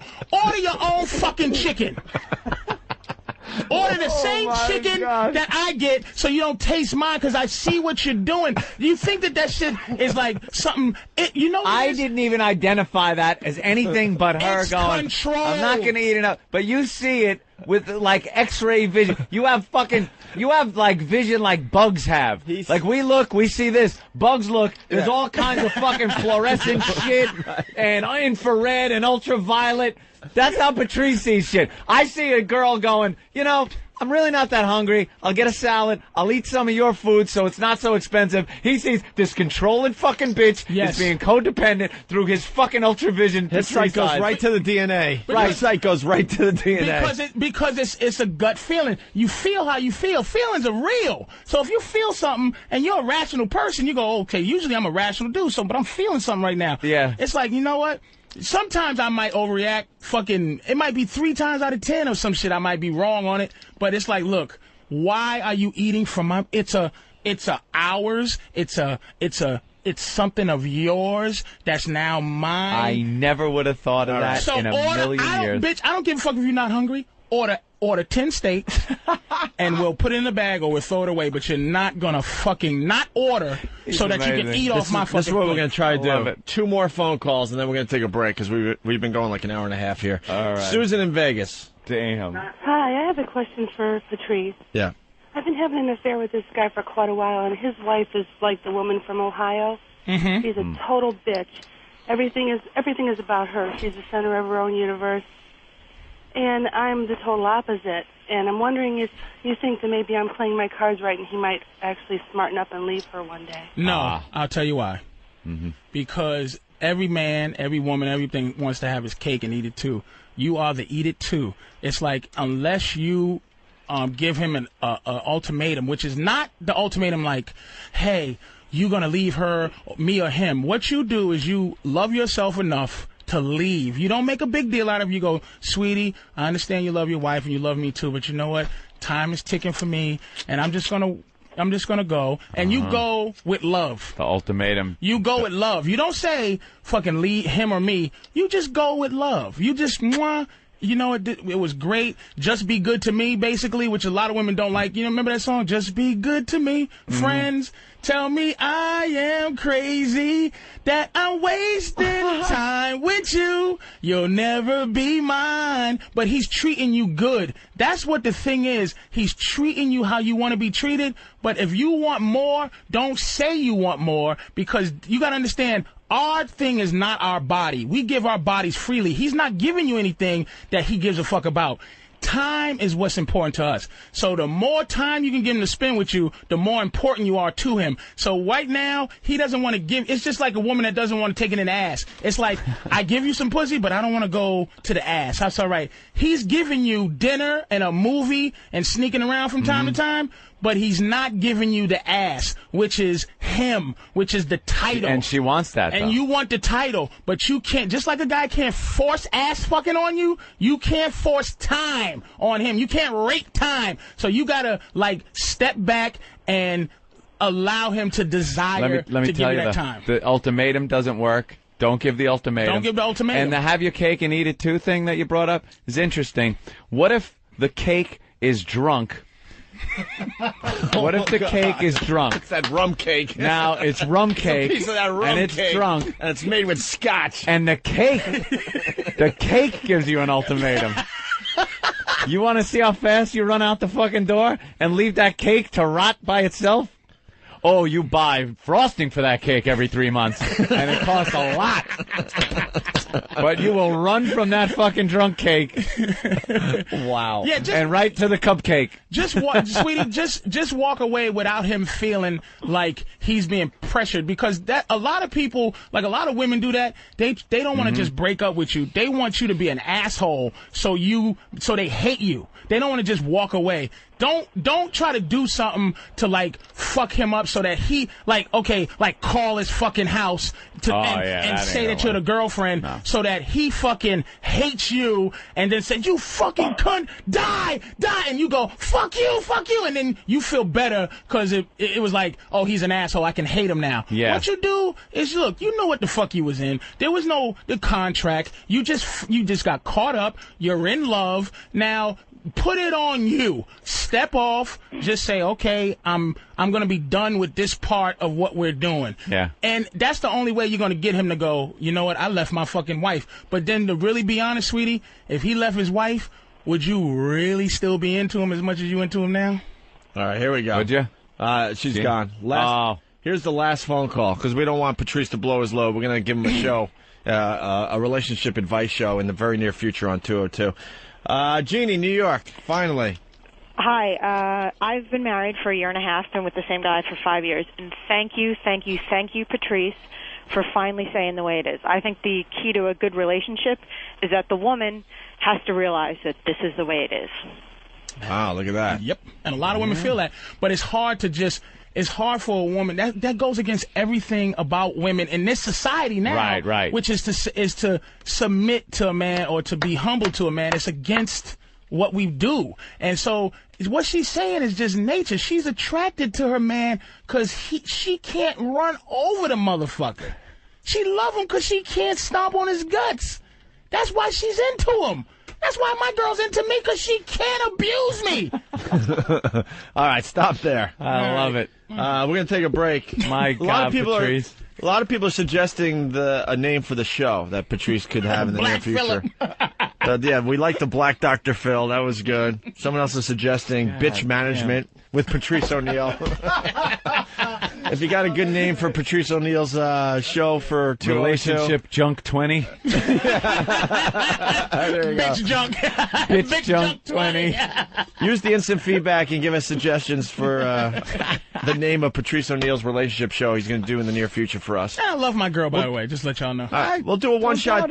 We'll do a one-shot show with you, a couple hours, and see where it goes. Maybe it'll be a regular feature for a while. You never know. But we want to stop here so you don't blow your load, so you have more stuff that you can do on your own. He could go for fucking days and not blow his load on this subject. All right, we're going to take a break. We got a song that someone sent in, Patrice, for you. We're going to play it for you next because we really got to, regroup here. All right. It's about that rest stop story, and they put it to music for you. It's pretty funny. I don't think you've heard it yet. All right, we'll do that next. Sweet. Clean cut white guy. Abercrombie and Fitch. What's up, man? He goes. Holy shit. Did you hear me, E-Rock? No. And you've been doing so well. What the E-Rock. fuck? You said to have it ready. E-Rock. Oh my God! Play back the fucking show. I'm not even gonna defend. I said after the break. Oh my God! At first we were gonna play it during that break, but then we went so long ago. After the break, you'll hear the song. Is this on? I bring nothing to the table. I bring nothing to the table. I bring nothing to the table. E-Rock. You lose, what were they, GBDs? He just lost 20 GBDs. 20 GBDs. And he's been doing really a lot better lately, too, man. Just listen. Sometimes we change in mid-sentence. You know something? Now Danny walked into the studio, opened the door, pointed at E-Rock, and laughed at him. E-Rock, I got to be honest. I never listen to what Opie says as far as instructions go on how this show is run. And even I knew he wanted to go to break and then come back with that song because we should, take a break. Yeah, and that's what we're gonna use to regroup. To be honest, E-Rock.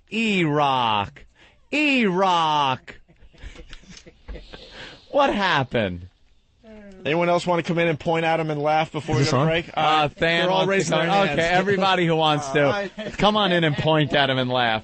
I bring nothing to the table. Oh, there's Travis. Fan. Oh, look, they're all... Oh, even interns. Oh, you're not throwing things.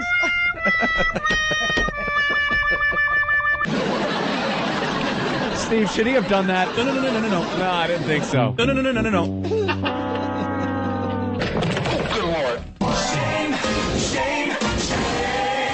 Shame on you. Yeah, well. That was terrible. That was really... Hey, bud, what's your problem? I bring nothing to the table. Boring.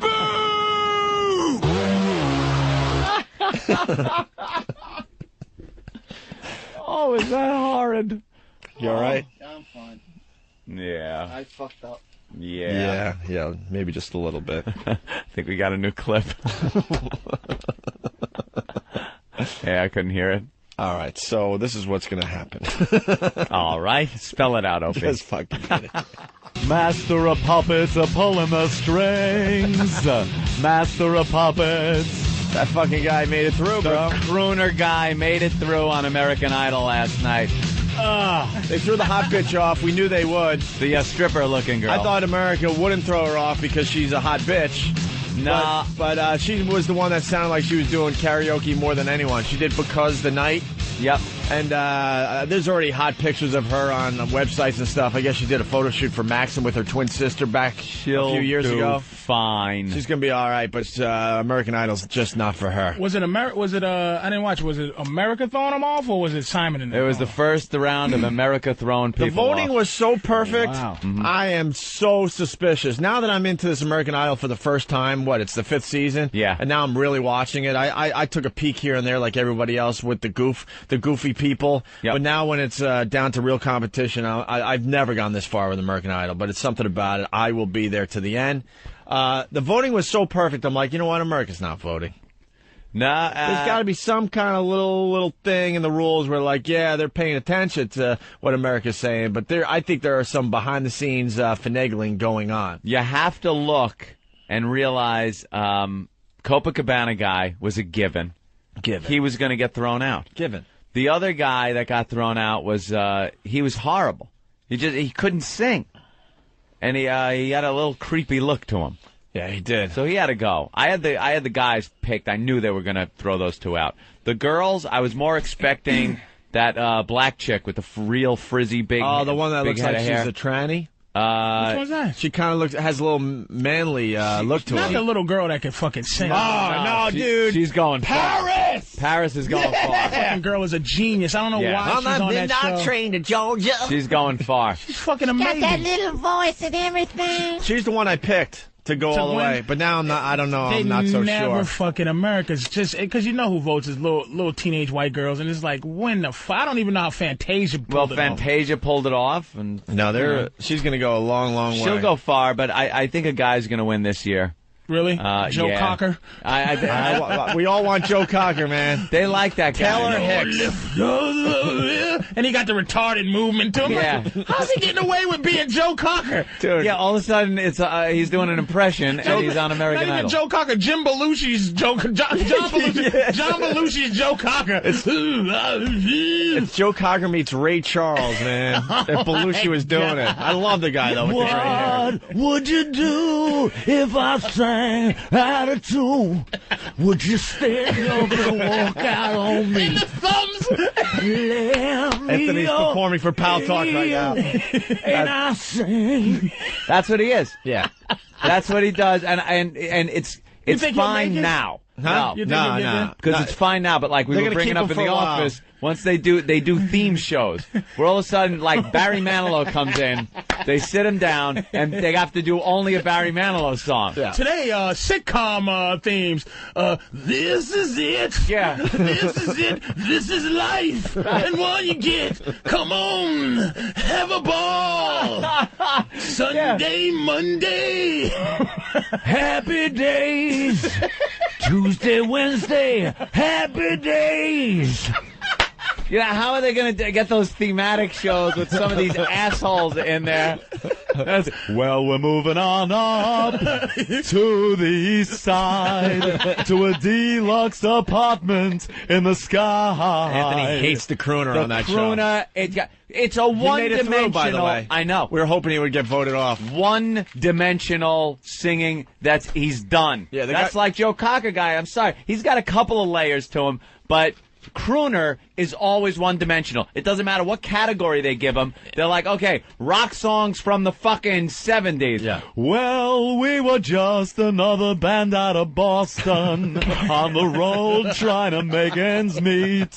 Dude, it doesn't fucking work. When they showed him last night, all I could think about was your impression yesterday. I was laughing so hard at myself on the couch last night. Like, what? They nailed this one. So you hate the crooner? Oh, the God, crooner's can't done. stand him. But Gone. Then the Puerto Rican John Candy guy, he got voted off. Puerto Rican John Candy or Fat Gomez Adams. Yeah, he got voted as off. I like to call him. He was the one that did Copacabana badly. Who's the best guy? Probably best guy. It's between like the shaved head guy that did the Bon Jovi song. The rocker. That's Rocker's married. good. Yeah. Dead or alive. He's just screaming it out. But he's good, though, right? Yeah, he's really Yeah, good. but you know, he's getting a little annoying because they did that Take It Easy song to start the American Idol Eagles last song, night. Take It Easy. That was actually really cool. I thought they did a great job. But then the alt-rock singing dude, shaved head with the fancy, like, sideburn crap that he has to design every night, he jumped in with, Take It Easy! Yeah, because they took like, everyone else out of the game, I thought. They have all He the has a great singers story, though. do He's got- like their Great own story. parts. Yeah, what's the story, Patrice? And let me tell you what's going to happen. His In auditions, I'll help you out. Go ahead, but his story. He's been is singing forever in local clubs and bars. He quit his career to help raise marry a woman and raise her kids. Her kids. You think So that's going to be America loves that kind of shit. Yeah, but you think that's going to be the case when he makes top 5? He's going to say goodbye to her. Oh, of course, that's not the point. Get rid of that sludge. But it's like right now that'll get him to that point. Yeah. You know what I mean? People just love, and a rocker might win it just because you want to take bets now. Who'll win? I think he'll win it just because think Bo he'll Bice win should have won it last year. Yeah. Well, you know who I like now that I took a second look is the guy that did Simple Man. Yeah, but I want to see what he's going to come up with He puts a little next time. too much. He might not have any diversity whatsoever either. He's another like growler. Yeah. Because And they don't had forget it Fat Mama, though. last night. They did the fucking Eagles song, and they come out and to hear all their different styles. They had a lisping guy from Levittown. Who's just like, I'm running down the road trying to loosen my load. I got 7 women. Cindy Brady singing. And then These 4, they wanna hold me. 2, they wanna stone me. 1 says she's a friend of mine. And then, take it easy. Like he should be singing Metallica, you know? He's singing a Take it easy. How about Fat Mama? What do you think she's going to Fat do? Mama, Fat Mama could sing. Man Diesel. But she's got an ass that... Holy shit. It's all ass. Dude, that ass moves differently She than is the rest big. of her body, though. It She's has a big mind all of its own. over. And then her ass takes on proportions where I cannot, whenever that ass is on the screen, nothing else is in. I get tunnel vision, everything's blurry, and I just see that ass. Yeah. She got that little torso. That's why it's like it's like that short midget's torso. Oh, that little kid from Levittown almost actually got caught in her orbit because her ass has gravity. But she can say, and she was smart because I missed. I saw her sing. I went to sleep. They haven't seen it since, but she sang like a rock song. Right. Yeah. Her song was like, and that was smart to do because that's their whole thing is like, can you sing songs that's not your song? You know what? You know, It that's your amazes thing. me. And here's the difference between the black contestants and the white contestants on American Idol.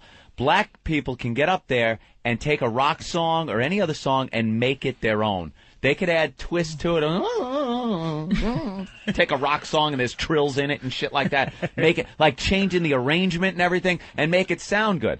The white guys and girls pretty much are doing the song the way you hear it on the record. Yeah. And that's why I think most of the black singers that have been in the finals have looked better and come off better because they put a little extra something into it like that. But getting back to Mandiza, whatever the hell her name is. Yeah. Her ass is like, you ever try to, like, carry, like, a bucket of water?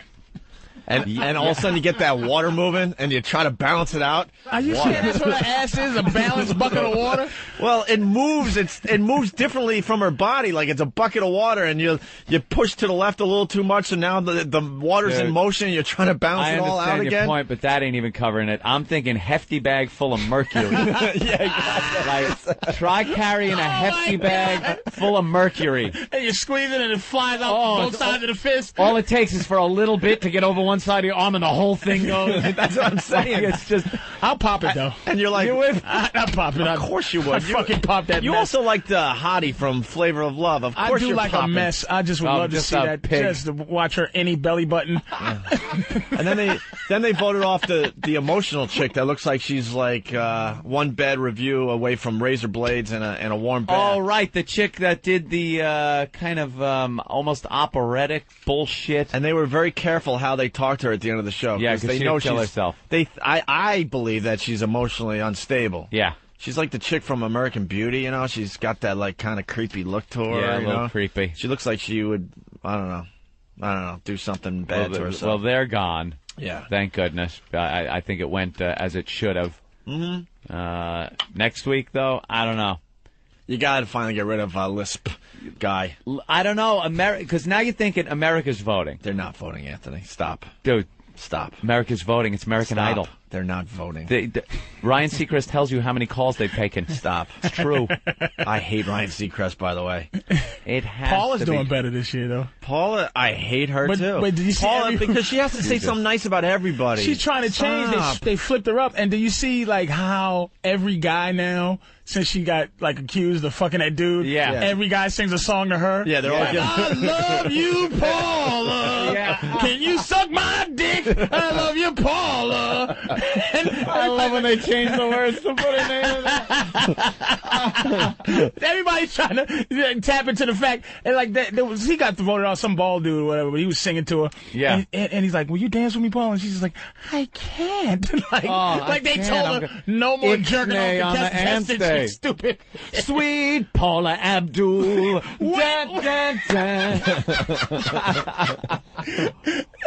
It's just you know, it just makes you sick.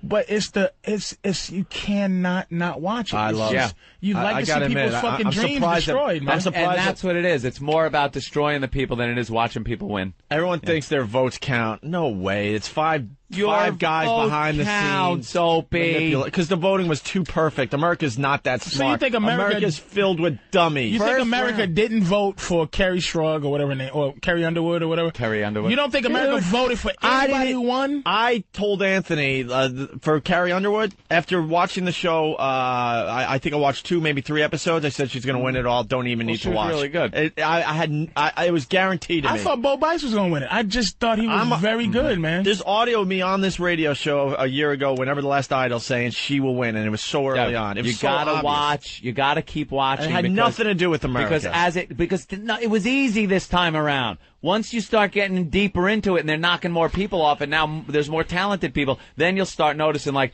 why the fuck they throw that person off? So you'll notice it is the stupid American public. I think Patrice is onto something. I think they're finally ready to get some kind of rock dude in there. I mean, Bo Bice, people were so upset with that dude. Was far and away the best. Like, he made me. I never watched American Idol ever until like I caught him. I was like, damn, this white boy, you know, because my racism. He was a performer. My racism kicks in right away. Yeah. Like, I'm like, this fucking white boy. He's singing like, and I'm like, all right, he's all right. And then I watched him, and I said, damn, Bo Bice, this motherfucker is good. And he was able to make songs his own, like change them around a little bit. Fucking guy could sing, but I always thought, like, here's the reason why I believe America votes, is because, I said this before, Clay.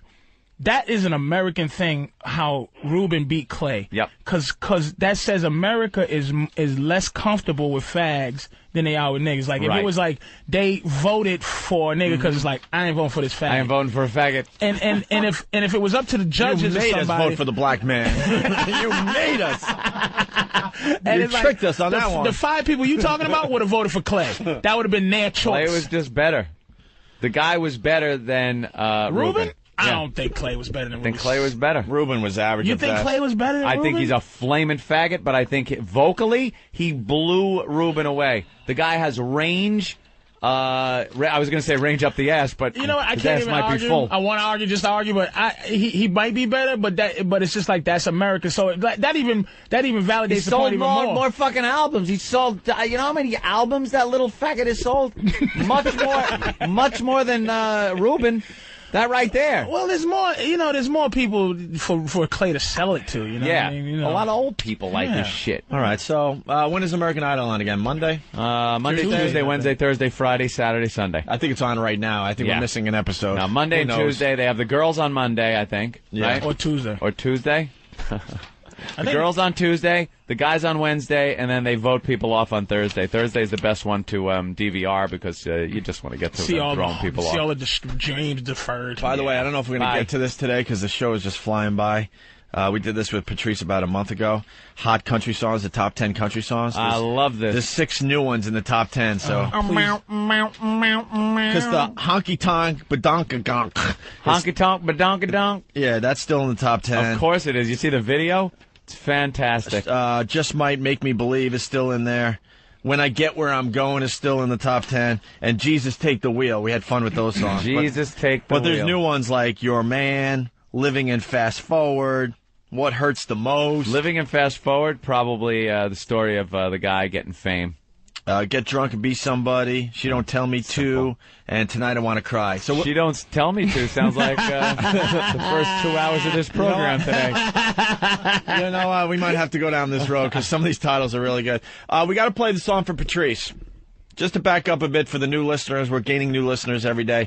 Patrice told an unbelievable story about his trip to Boston. He stopped at a rest area to rest his eyes, and it was very cold out, and a guy was banging on his passenger window saying, "Hey, it's cold out here." That'll shock you. He was pretty much hitting on Patrice. Patrice was so stupid he had no idea. He told the guy, "Hey, man, why don't you just go inside? There's McDonald's there, whatever." As the guy's trying to pull his door handle to open the door and get in with some Patrice. coffee, man. So he left without any nookie from Patrice and got in his, what was it again? Subaru Outback with a Christmas tree on top. Patrice is lecturing him.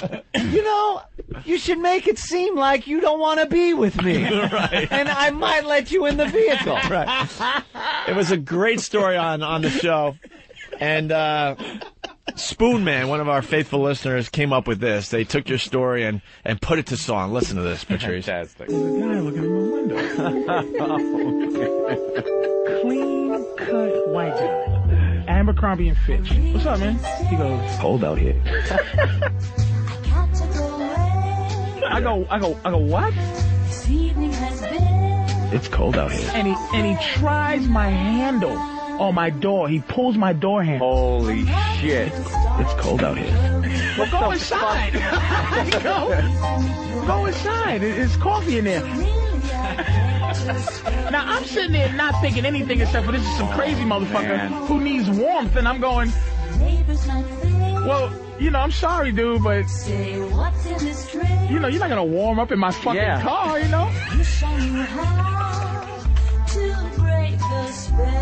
So, he walks away. I'm looking at him. And I'm still not, my energy still isn't like, what the fuck? I'm just like, that was weird. That's a little odd, right? Yeah. It's cold out here. So, I watch him, this motherfucker gets into a Subaru Outback with a Christmas tree on top and drives away. And that's when the adrenaline kicked. I said, this motherfucker, he was going to suck strange black dick before he went home to take a Christmas tree to his fucking family. This guy was a fat. I didn't know. I thought he was just a creepy cold guy. So it was almost like I let something evil escape. Your husband is trying to suck strange gangster cock, and it was just like Gangsta Fag song. It was a well-dressed fucking businessman type. sucking dick at a Connecticut White restaurant. dude. Do you think the family he's bringing that fucking Christmas tree home has any clue that their husband is sucking rest stop dick and has a rest stop code? Like, I'm going, if I was a fag, is that the code? It's cold out here. Fucking faggot, huh? Spoon Man, good job, man. Baby, it's cold outside. Let's go to Mickey. Mickey, what's up? Hey, buddy, you grew up in Boston, okay? I'm over here in Saugus. How the hell you fucking know? You leave a half hour any direction of Boston, you pull over a fucking rest area, you're in Pickle Park, baby. How the Pickle Park? Pickle Park. I miss Boston. I just didn't. I actually rested. I was using the rest stop to fucking rest. What a ooh. Yeah, God forbid you use a rest area to rest. I'm horrified. You know why I stopped pulling over on? You know how sometimes you'll pull over on the shoulder. Yeah, on the highway. You don't want to do that. What? You ever Never. You ever feel the strength of an 18-wheeler when it's flying by? The whole car moves. Shakes your car. I'm like, you know what? I'm gonna stop at a rest stop, and I just was gonna. Dude, you're a brave man. You really do stop on the side of the road sometimes. I used to, not anymore, because I just one day, you get even just to stop to change drivers or something because there's nowhere to pull over. It's scary as shit. I can't imagine that I'm gonna be able to sleep a few minutes on the side of a highway. You feel the whole car lift up in the air. It's just the power of that truck is just no fucking way. Yes, I didn't know, man. I really didn't. I was so. I'm being so honest when I tell you that dude knocking. I just did not. I just thought it was a weird. I'm just used to. You know how you live in New York. You used to weird people. Yeah. Like, Yeah. You know. We're gonna try to move on to other things. Big Kev is in studio. He's got a plug for something he's doing this weekend, right? What's Big going Kev? on, Kev? I'm doing the New York Comic Con at the Javits Center. The Comic Con, the comic convention at the Javits Center. Yes, it's this is different than the Sci-Fi Con, of course. It's a little different. Little different. Different clientele. Little different clientele. You don't get people dressing up like Klingons and oh no, such. I'm sure some of them will be there. A few of them will be there. Yeah, it's at the Javits Center today, tomorrow, and Sunday. 4 to 8 today, 11 to 7 tomorrow, and 11 to 6 on Sunday. And it's like Superman, Batman, and all that stuff. What's the most expensive comic right now? Oh, I don't even know. Like, what's a big one? Have like, to be number one, Superman. Superman number one. Superman, Spider-Man. Action Comics number one. Spider-Man one. Superman. Probably a biggie. Spider-Man. By the way, screw all that. It's good to see you live. Thank you. Yeah, we've had a lot. I had a lot of phone chats. Well, he went. Kev. All right. Well, if people remember, Big Kev had his stomach stapled. You used to weigh how much? Close to 600. Close to 600 pounds. You're down to what now? About 275. That's fucking amazing. He cut himself in half, basically. All right? More than half. Yeah. Two halves. 400 pounds or something? No, it would be if 275 and 275 would That's be how much I weigh. 550, and if he said almost 600, it's a little more. Oh my God! Maybe really? he cut himself 52%. Right. How's I was that? going through some old pictures and found some from NEW when you were hanging out and forgot how huge you were. Not only that, so he loses all the weight, right? So now he's got all the extra skin. He went in and got that removed, which was like serious surgery. Life-threatening shit. Well, actually, part one, I have to actually have another one still to go. Is there any way to keep from having the skin? Can you work out? And Once your skin has stretched to the point where it can't snap back, there's no other alternative other than to have it removed. Oofa. And sometimes that looks worse than like the fat. Oh yeah, how many pounds of fat or skin they take off? I should say. In the first surgery, it was about 35 pounds. 35 pounds of 35 skin. They just pounds cut off his body. I lost 35 pounds in 7.5 hours. He's going to show us the scar eventually. Eventually. Yeah. Wow. It's actually about 42 inches. Would you not do it again if you could? Would you like lose it on some old fucking rowing machine? Well, no, because flex. Wow. Well, I had a medical condition, so there's an old picture. This is the of him. only way. Yeah, that's fucking. You can't even really tell there because you need someone. And he remember when he used to hang out with y'all. He used to see like he looks like your bodyguard when you walk up the street. You just be by yourself. Like back in a couple of years ago. Yeah. Kevin's with you. And it's just like you, your girl, and him. It's like all bodyguardish and shit. That's right. But it was just a fat man with a problem. That's it. All right, listen. Also, we got guys outside. They want to do American Mess today. Where's Steve? You're I don't know. Or Ben. Get him in here. But, Kev, you're going to be actually, now this is interesting. Kev is not just going to go there as like a guest. or to watch things, he is going to be signing. Yes, that's true. You're going to be sitting at a table and signing as Big Kev. That's true. From the O&A show. Yeah. Wow. 5 to 6 today, 2 to 3 tomorrow, and 1 to 2 on Sunday. Go down, meet Big Kev. And I'll have some Opie and Anthony stuff with me as well, some paraphernalia. And also I have 2 pair of tickets to give away. If anyone is interested, they should call in, speak to Travis. Yeah, they're not really interested. Yeah, I'm sure they're not.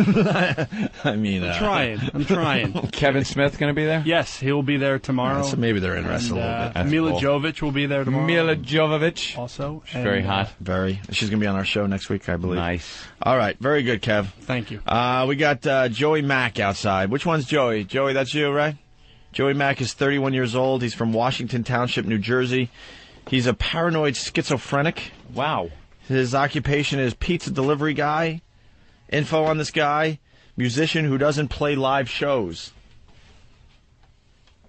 What does he Sounds do? like a man's dick caught in a dirt devil, whatever that means. Is that something Steve wrote down? Steve will help us out here.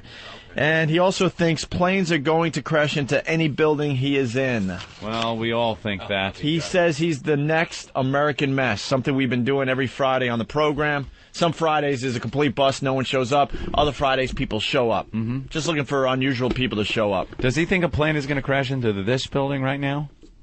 I didn't I would ask. assume if that's his phobia. It certainly stopped him from coming in last week because he was supposed to be here last week, and he freaked because he found out he was coming to New York City. Oh, really? Oh, yeah, New York City's Did gotta you write, freak him out. sounds like a man's dick caught in a dirt devil? Who wrote that down? I think Bill copied that off of his bio. Oh, okay. Hold on. We have a one few second. songs he did as well. Oh, really? MySpace, yeah. Let's go to Andy. Andy! Hey, guys, what's up? What's up? I just wanted to thank you guys for coming in on Friday. You know, I know not all satellite radio hosts come in on Friday, so I just wanted to thank you guys. Yeah, it's begun, right? Howard's only doing 4 days a week? Yeah. Yeah, that shows that he still has passion to do this.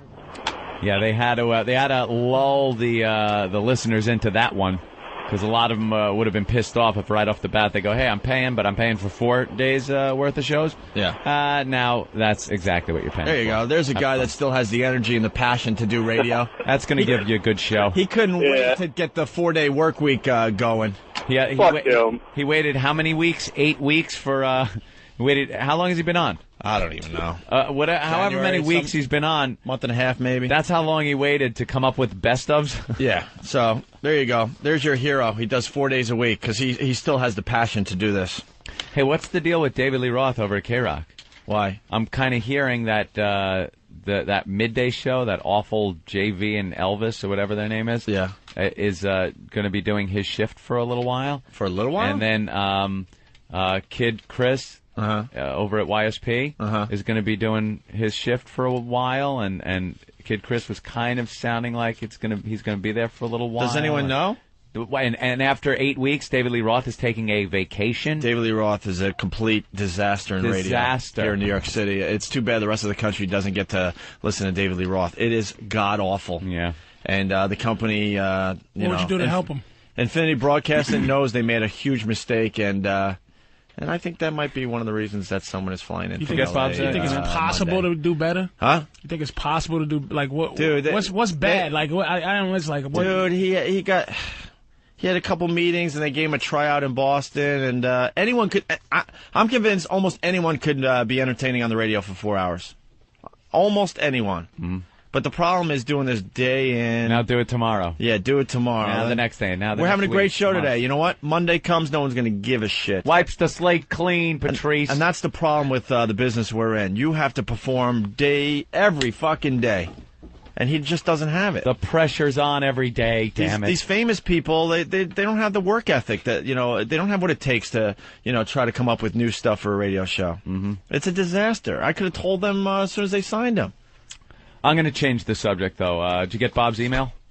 Yeah. We're meeting with him, I guess, when? Yeah, next week. Next week? Okay. Yeah. Just changing the subject completely. Yeah, there's, now people want us. Now they're going to have to pay for it. Right. So, where were we with that? Yeah, so we don't know why David Lee Roth is all of a sudden, not working, but it can't be for a good reason. No. It can't be not after 8 weeks. It can't be because he deserved a vacation. You don't take 8 weeks on the air, and then, especially in the high-pressure situation that is, and where you want this morning show to succeed, and have them take time off. We were here, I think, a year before we took time off. It just doesn't work. What is David Lee? What is that one? That's Parody's song. Oh, the song? Yeah, that's forget it. I thought Joel Hollander was smarter than that, to be honest with you. He was hoodwinked by David Lee Roth. Yeah. I thought he knew what radio was all about. So, you want to talk to this Joey Mack guy?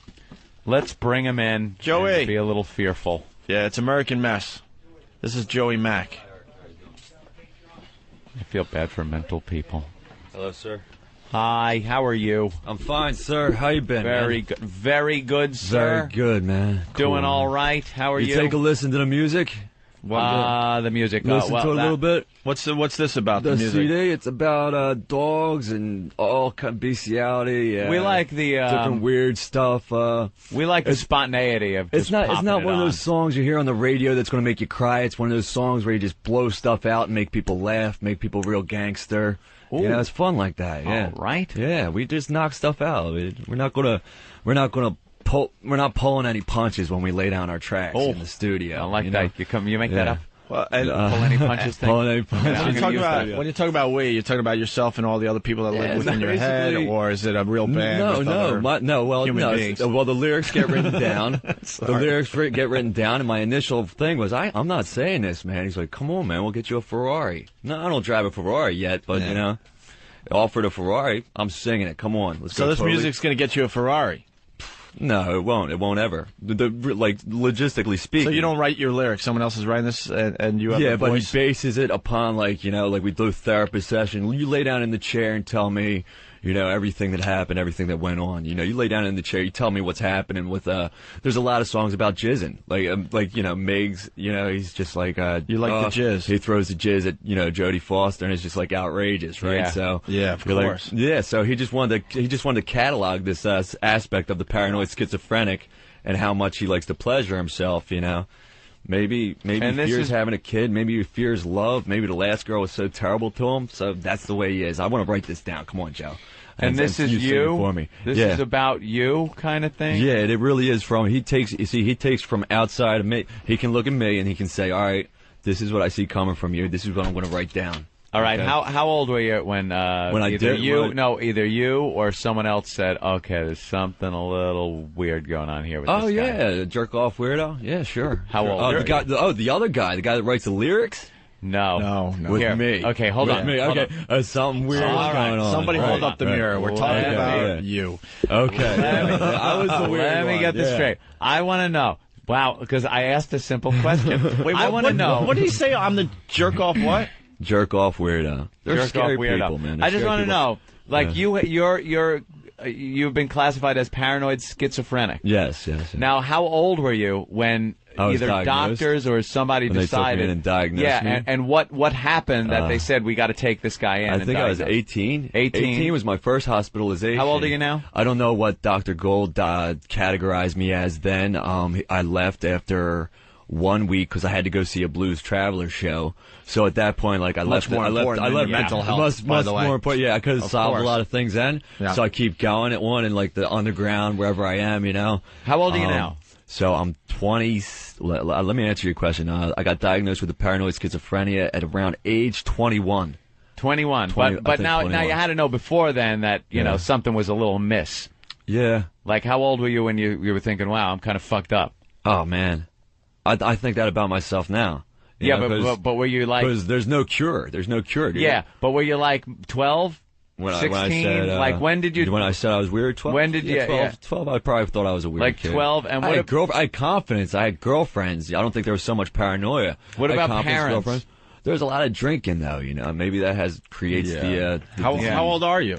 So hard to I'm communicate 31. with him. All right, there's the answer. 31. And the thing is like, Yes, Patrice. if you don't listen, if you kind of just glaze over it, Yeah. it's like you're talking to him, and then eventually you'll squint. Like you'll go, huh? What did you say? Like, Yeah. What just happened? Yeah, it's like kind it's of- almost so regular. I find it. Let me. I'll be honest with you. I find it very hard to carry on a conversation with you. Like I'm talking and I'm asking questions, and you're talking back, but you're not answering. and you're going off on these weird tangents all over the place. I'm fascinated. But his tone is so rational. Yeah, like he's just answering the question. How old are you? 28. Let me ask you a question. It's like a Bush press conference. Right. They ask him a question, and he goes off on something else. And he's 31. Yeah. And he's got a really bad dropout, too, by the way. Yeah, I didn't get any water. All right, let's go to Scott in Jersey. Scott. Hey, yeah, for Mac, since there's 5 of them, what Washington Township are you in? Which county? Which county? Gloucester County. Oh, damn. Thought I knew you from my county. I'm From the sorry. jail. All right. Yeah, okay. Well, we got this music. Let's get back to the music part. So it's Joey Mac songs you're singing on these? Yes. You did a duet with Jay-Z? Nah, we weren't actually in the same studio. He did a duet I hate with to give away Jay-Z. the magic. That it was tacked over. And Yeah, then they because threw Jay-Z in. now everyone is surprised that it actually didn't happen. Yeah. Right. No, right. It's the magic of They're bootlegging. in Washington Township. Bootlegging and then recording over it. Hey, man, don't expose illegal bootlegging, man. We didn't know what was happening before. He did a duet with I'm sure we'll have a JX, sample. not Jay-Z. I think Jay-Z takes it as a compliment, you know? Right. Oh, man. JX to the fourth power. All right, so this song, what's this song about? Maybe we'll have better luck just playing some of your The one with music here. Jay-Z is da-da-da-da-da. Yeah, of course. I think it's about jerking off again. Jerking off. You like the jerking off? Man, I lost my girlfriend, and I just thought about her all the time, man, while I was jerking off. Do you jerk off in public and all that? Yeah, she liked calling me a paranoid schizophrenic. She said it in a cute enough way. I didn't get offended. Well, I was like, weird. Yeah. Wow. She understood. You really like drinking water. You on any meds? Well, 5 people got to drink. What do they got you on? I take Zyprexa, Risperdal, Lexapro. There was an actor said he took Lexapro it's for anxiety, the Lexapro. Yeah. And what's the other stuff for? I just love how he drinks water. I know. Yeah, So loud. the other one's just like I take something to fall asleep. I'm like Johnny Cash of the You know what he's doing? schizophrenic He's rap sipping world. he's sipping as much. Something to wake up to, something to fall asleep to. He's sipping as much water as he takes with his pills. The last girl I dated, Kimmy's like, Joe, don't take the medication. There's a whole feud with my whole family. You told him not to take his medication. Yeah, because you guys stop taking your meds. That's when, like, not gonna happen. But when you stop taking meds, usually paranoid schizophrenics stop taking the meds. They really go off. Yeah, and ended up in people's backyards naked, yelling. And, okay, good. A good friend of mine was point. paranoid schizophrenic, man. It's a sad thing. It's just a sad fucking thing. Well, I started getting mad at Dr. Freud. You know, I think Sigmund Freud came up with. He actually got ousted from Germany from all the psychoanalysis he did and the writings he did. So. You can get ousted from places from studying too much. You know? Wow. How does he know that? I don't know. He fucking knows that. I'm a fat motherfucker. I don't know all the stories behind people who study fat motherfuckers. All right. You know, Dr. Fat motherfucker. Why don't we play the duet with Jay-Z, and it's a song about jerking off. Okay, go for it. Do you do the jerking off in public and all that? I do this shit for my township. I think that's how it starts out. I do this shit for my township niggas. And I don't mean to offend any black people. I grew up with them. I grew up with blacks, man. Oh, yeah? So you could say the N-word? That doesn't... Real ones or imaginary? I'm crumbling, dude. It's not a nice word. Yeah. It's fun to say. You need more water? Yeah. No, I'm fine. Wow, you're into I'll be all right. Drinking a lot of water. All right, here's Joey Mac. All right. His duet with Jay-Z. But Jay-Z wasn't in the same room. No, it wasn't in the same room. All right. I'll come to the woods. Holy shit. I'ma rock this shit for my township niggas. Yo, this is the hot shit. Joey Mac featuring Jay-Z, you know what's up. Even though what we do is what I'm watching porno till the sun go down. Bust a nut when the sun come up. I got a small wiener, but I can't complain. Cause my brother Johnny's got the smallest wiener on the motherfucking planet. Listen up, faggots, I'm from Washington Township. We fuck them, dogs. We walk them. Oh, she's still going. Where's Jay-Z? Yeah, what happened? What happened? What happened to the song? Wow. Jay-Z's not here, man. But what happened to the song? The song? I cut off. There was one line. There was one line left. Yeah. What have you done with the song? Probably cut out. So what do you plan on doing with this music? Go indie label and just get it marketed, man. We got 1,000 hits on MySpace, 1,000 listens. people listen to the songs we did 1,000 times. So you figure go with an indie label and see what can come out of it. Or it could have been you going to MySpace 1,000 times. Yeah, personalities. Well, no, I don't think it. Yeah, you know, I'm sure some guys got on there 5 times. Like, I got to hear that song again. Yeah. Click, click, click, click. And you 720 times, so. Yeah. I'm just doing the math for you. Wow. So you like the anal sex? Oh, no, man. Isn't that what the skit song? Someone says that you don't like talking about anal sex. Nah. It's a touchy subject, man. Why? I seen it, man. Yo, you know Tucci?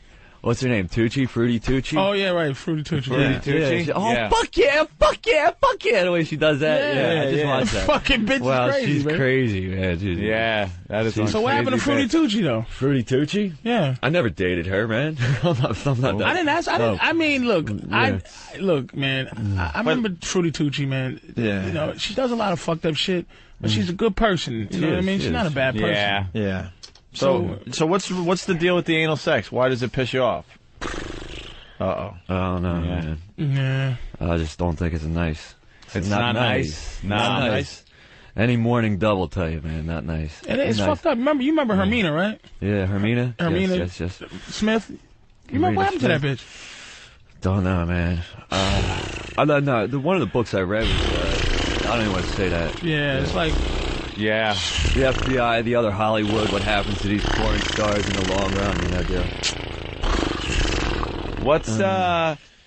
Let's get back to the anal sex, though. Yeah. What is it that is so bad about that? Yeah, the anal sex thing. That's like touching a nerve, dude. Why is that? Why, though? It's literally touching a nerve and a couple of capillaries. Can I ask you maybe a personal question?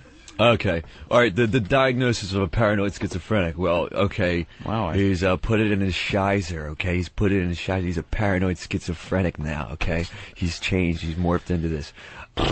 What you have is someone that has had the experience and suffered from it. So. I can't say terribly, but just didn't like it. Just didn't like it. I think I'm getting so, the like, vibe. that's why he doesn't like anal sex. Doesn't like it. Right. That's why he doesn't like it, because he's had it happen to him. Right. He's had it happen to him. Paranoid schizophrenic. He put it in his shizer. Now he's paranoid. Don't fucking like it. So Shizer is asshole. Some shizer shit. Yeah. So schizophrenic, the paranoia part. Let's just say, let's just say, hypothetically speaking, if this was to happen, how old would this guy have been when this happened to him? Right prime, in his sexual prime. So 18 years old. So like 18. Running down the street of Philly trying to get to work. Can't make up his mind whether he wants to sit in front of a car or get back to work. You know? And then something gets put in his ass. No, that happened the night before. The night before, a little anal. happened. Oh, yeah, man. And that'll fuck someone up. And your therapist will tell you. Hey, is it true you wore a schizophrenic? Is it true you wore a roadkill squirrel for a week? Roadkill squirrel. The roadkill squirrel, yeah. Yeah, you can do that. In the country, you can take a knife to a roadkill squirrel, you pick it up, you put it in a little plastic bag, you throw it in the back of your car, and then you make it your, like, little pelt. You make a pelt out of it. Who did it? I did it. I did the work myself. And then what do you do with the pelt? You did it or he did it? The pelt, you can throw it around the room and say flying squirrel. You can wear it on your head. You can wear it as an earring. You just throw it around the room and go, hey, flying squirrel. Hey, don't get rabies. If the squirrel had the rabies, don't get them. No. Yeah, man. Yeah, and then you just throw the pelt around the room. It's fun. It's good entertainment. That does sound like fun. Me and the boys drink at home. That's what we do. I told you no drinking. You're a schizo. Oh, fuck it. Who said that? I'm out of here. Who told you not to drink? Yeah. Certain therapists, man. These are probably the DTs right now. Could you hold your hand out? Yeah, so I can take a look. DTs. Wow. Holy mackerel, dude. You are shaking. Dystrophy tremors. What's name your poison? Because I need another What drink. do you like to drink? I've been on a bender for... I like the Jack Daniels. Merlot, Cabernet Sauvignon, one extreme to the other. Beers, yeah. I like, Thunderbird, and then Dom Perignon. I like the heroin and Shirley Temple. Yeah, well, the Long Island iced tea is a good heroin drink. That's a good one. It's pretty much knocks you out the same way. Did you have sex with your dog? Is that true? Snowflake? I'm asking. I buried her, man. I buried her knowing that about her. She got a hysterectomy from the infection that she got after I touched her. So, so she got buried, but she lived another 2 years. I was the one who decided to leave her out in the cold. That was my decision because it went down to 18 degrees. A little bit of guilt. And I'm like, well, okay, do I let her inside and let her live? Or do I let her die? Because I couldn't handle the guilt, probably. I didn't Probably let her the guilt. inside. It was the guilt. Wait, Why did you couldn't handle the guilt? She was in her killing doghouse. the dog? She was in her doghouse. No, it was just the cold air. The cold air took it. She was always an outside dog. But she was guilty for. She was 15 years old when she died. That's how long sheepdogs. But why live. did you touch your dog like that? I don't understand that part. She had no tail. You know, sheepdogs have no tails. Maybe. Yeah. You know, as a joke, put You some just butter kinda- on, let her lick it off, and then, And then you. It's so weird, yeah. And then when after you did that, you were guilty. You guilty. probably didn't want to look at the dog. 2 years later, she died. She Anthony, died 2 years later. Do me a favor. Get Yeah, him it was a a good 2 blanket and a fly, so he could just sit there and fucking. No, because I've heard. Is your mother in the fruit cellar? She likes fruit. Have you stabbed a bitch because you had sexual feelings over? Or? No. All right, good enough. No. I've heard of this, with the dog though, because I understand the dog ate your prime rib during a playoff game, and you kicked it in the liver, and then had sex with it, and it died. He's just an excitable boy. Yeah. And he killed her and raped her, then he took her home. Well, he's just an excitable boy. What, he made a house out of her bones and everything. I think we're going to end the American Mess contest. Yeah. Oh, yeah. Did you really have sex with your dog? Warren Zevon? No. Did you have sex dog with your Snowflake. dog? Which one? Snowflake. Yeah, I did. How was it? It was an experiment. I was still in high school. Yeah, walk us through how that Yeah, was. how did you there come was a up with joke that? told, like you put a little Alpo on your dick and let her lick it off. Well, somebody made the joke, and I actually executed the action. And after the dog licked it off, it kind of felt good. So you it figured felt good. I you'd did. keep So I was going. like, yeah, that was fucking awesome, right? So what made you decide to take it a little further? See, I know that I'm going to get some more 69s when Joey rapes my K9. I'm Joey Mack and I'm back and I'm feeling like I'm fucking black. Big cock, big nose, busting nut on your rack. I'll make you scream loud, busting a nut in your ass. Open your mouth, cause I'm coming really fucking fast. Sick rapping, slapping, don't stop it, let it happen. All you haters want to keep me down just because I rap about. How can you focusing up the freestyle? You think That's you can do amazing? anything with that, Drew Boogie? Think you can, I'm a form put of something- intelligence. Wow. We all got it. We all have the fucking. And what happened when you were cerebellum and everything up there. constipated? When I was constipated? Yeah. What do you want to know about? I'm hearing you had to do things because you couldn't go to the bathroom. Make adjustments. wow. Yeah, I couldn't even shit, man. What couldn't happened? even sit down on the toilet. So what did you do? What did I do? Yeah. I started listening. Listening helps to take a dump. Listening to what? Listening to the voices in my head. Oh, the voices. Do as instructed. You get constipated, you can't shit. You're gonna have to do something. So what did the voices tell you? Oh, hold on. What, the constipation in the hospital when I was in the rehab? Yeah. Oh, yeah. Okay. What happened? Oh yeah, I happened? grabbed the shit. I put my hand in my ass and grabbed the shit and pulled it out. Because there's nothing better to do in rehab. You're in a room, there's cages on the walls, nothing better to do than get constipated and say, you know what, I'm forcing this, man. And it's really weird. So you pulled the shit out of your ass. Yeah. Patrice is nodding. Yeah. Patrice. I know. About Worst 12 years ago when I motherfucker on the first face came to of the New planet. York. Yeah. What happened? I came here so excited about New York, staying here for a week, and I was eating New York food for a week. Pizza with artichoke hearts and steak and cheese sandwiches and more pizza and Binding more up. gyros. And I went back home and I noticed 2 weeks later, oh, wait a minute, I'm having shit. Oh boy. And it turns into stalactite. Wow. So you had to reach up in there and It's either that or go to the hospital, and I didn't have insurance. What do you do? Take two You fingers? just you put on gloves and you fucking make sure Vaseline everything it up. is and you just feel something feels like a bicep in there. yeah. And you just you're right there, Skip. and you just get it out. You're breathing heavy. After just listening. after the first diamond, then there's a mine coming. It is what it is, man. Yeah, Sometimes it's not a happy moment, I can I'm understand sure. that. So I hope that's not the first sign of schizophrenia. Yet Sometimes constipation. Sometimes you're Because I'm a crazy motherfucker. My therapist, the guy that's counseling me, is walking down the hall. You need a laxative or something? I'm like, I gotta just yank this shit out, dude. I'm just gonna grab it, all right? Yeah, it's just fucking stupid. How much did you pull out? It was a turd, man. Fucking nugget. Good nugget. Fucking nugget. Disgusting, man. I never felt so gross in my entire life, man. Yeah. Even came fucking out of your there. dog? Came out of there waste and just fucking met some girls. Was She the would dog all suck right? it and suck it and suck it and fuck me more. Just like, oh fuck yeah, fuck yeah, oh fuck yeah, fuck yeah. You know, just yeah. Was the dog all right after you were done with it? The dog? Yeah. Yeah. No, like I said, they had to give her a hysterectomy. She killed the dog, dude. What happened? No, she survived it. She survived the vet. She survived the raping. She survived the vet. But what happened? She barely survived the raping. What did But you do? When they got her to the vet, she was ill. I was ill looking at her. It just felt so guilty. And then they took her over to the animal hospital. And wait, what did you say when you brought her? Did you say, Doc, I fucked the shit out this dog? No, man. Did they ask what happened to the dog? I know it turned out that way. Oh, no, Doc. Oh, no, there's a joke about some butter on your dick, and then, like, I really executed it. And What did you tell the doctor when you brought the doctor? What did you tell the doctor? The dog was sick. Did you think I made the dog sick? You fucked it. Man, that's tough, man. That's fucking tough. Jesus I love it. The Christ. funny thing is, Anthony I love that Perkins dog. Is really, this is how he gets I out of love all that his dog. fucking court cases. I love that dog, and for one goddamn sick fucker joke about a dog licking the butter off your dick, you know, I love that dog, and the relationship was never the same. Gone.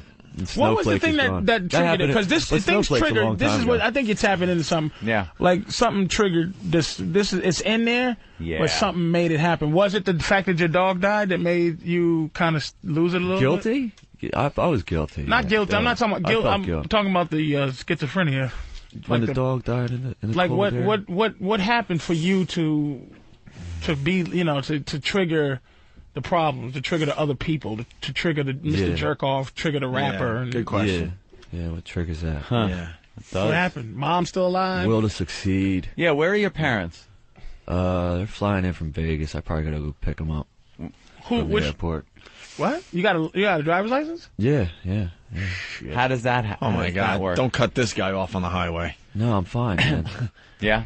No tickets in 5 years. So how you have parents? Cut him off on the highway, and then he stops. No, and he pulls out a tub of butter, and he comes walking toward your Fucks you car. in the ass. That was one of our songs we did. I'm sure it was. No. Yell out the window. My ass is tight and my dick is small. Now get out your car and jerk off on the guy next to yours windows. And, we just go off like that. That doesn't rhyme. Just little freestyle. No, that's to introduce the song. Oh, that's it doesn't the rhyme. engine. Oh, like that's not the rap. It's like that's like the word balls up, to the wall everybody's like the instructions beginning on what to do, and then jerk off on the guy's everybody window. excited. What about airplanes? You're kind of afraid of airplanes? No, I flew to Hawaii. I flew to Hawaii. No, that was just Dan says that, man. Dan says I didn't that. come up here last time because you should fuck Dan in the ass. Fuck yeah. Fuck yeah. Fuck yeah. So no.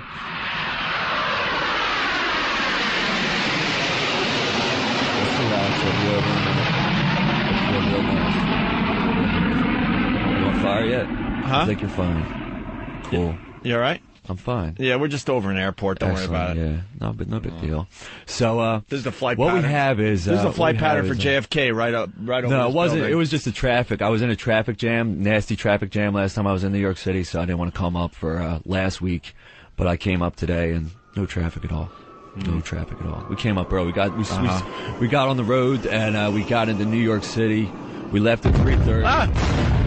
We left at 3:30 and we got in at 5. Okay. Yeah. I think you just cured me. Huh? I don't think I'm a paranoid schizophrenic anymore. No, I don't At least you think so knocked either. out the paranoid part. Yeah, I don't think so either. Cool. All right, why don't we listen to the next song here? It's called "My Jizz Is On It." Okay. It's about jerking off at a party. Very normal. Well, there's a room full of people. This is just like Freebird. Your respected colleagues in high school. Right. Of course. Is it coming up? S to the Izzo, K to the Izzy. My name is Joe Mac, don't bother me, I'm busy cleaning up the house and writing rhymes. My old girlfriend let me fuck her behind. Then she dumped me, left me in the dust. I then jerked off on my brother's toothbrush. He scrubbed his teeth, he scrubbed them good. He didn't know My jizz was on it. Who be the nigga? Joe be the nigga. I be the nigga. Come on and get quicker. Who be the nigga? Joe be the nigga. I be the nigga. Come on and get quicker. I'm not black, but I wish I was. I'll fuck some butts till I see some blood. Yeah, nigga. Wow. Yeah, motherfuckers. Yeah! Yeah, bitch! Jerk off on this motherfucker's toothbrush! What you niggas want? All you fucking hoes out there who think there's no cum on your toothbrush? Well, think again! Toothpaste ain't that warm, motherfuckers! Listen. Yeah, boy! I'ma dust off this motherfucker. What, nigga? That ain't bird shit on your window, motherfucker. No, it's jizz. Birds ain't inside the house. That is jizz. That is 100% Joey Mac jizz. Yeah. Hey, did you really try to poke out your own eyes? Oh, with yeah. the compass? The therapist called? Yeah. What happened? Nah, man, I did. Why? What happened? I was working on a season of the Haunted Woods, Jersey Devils Haunted Woods, and got really distressed. I couldn't see straight.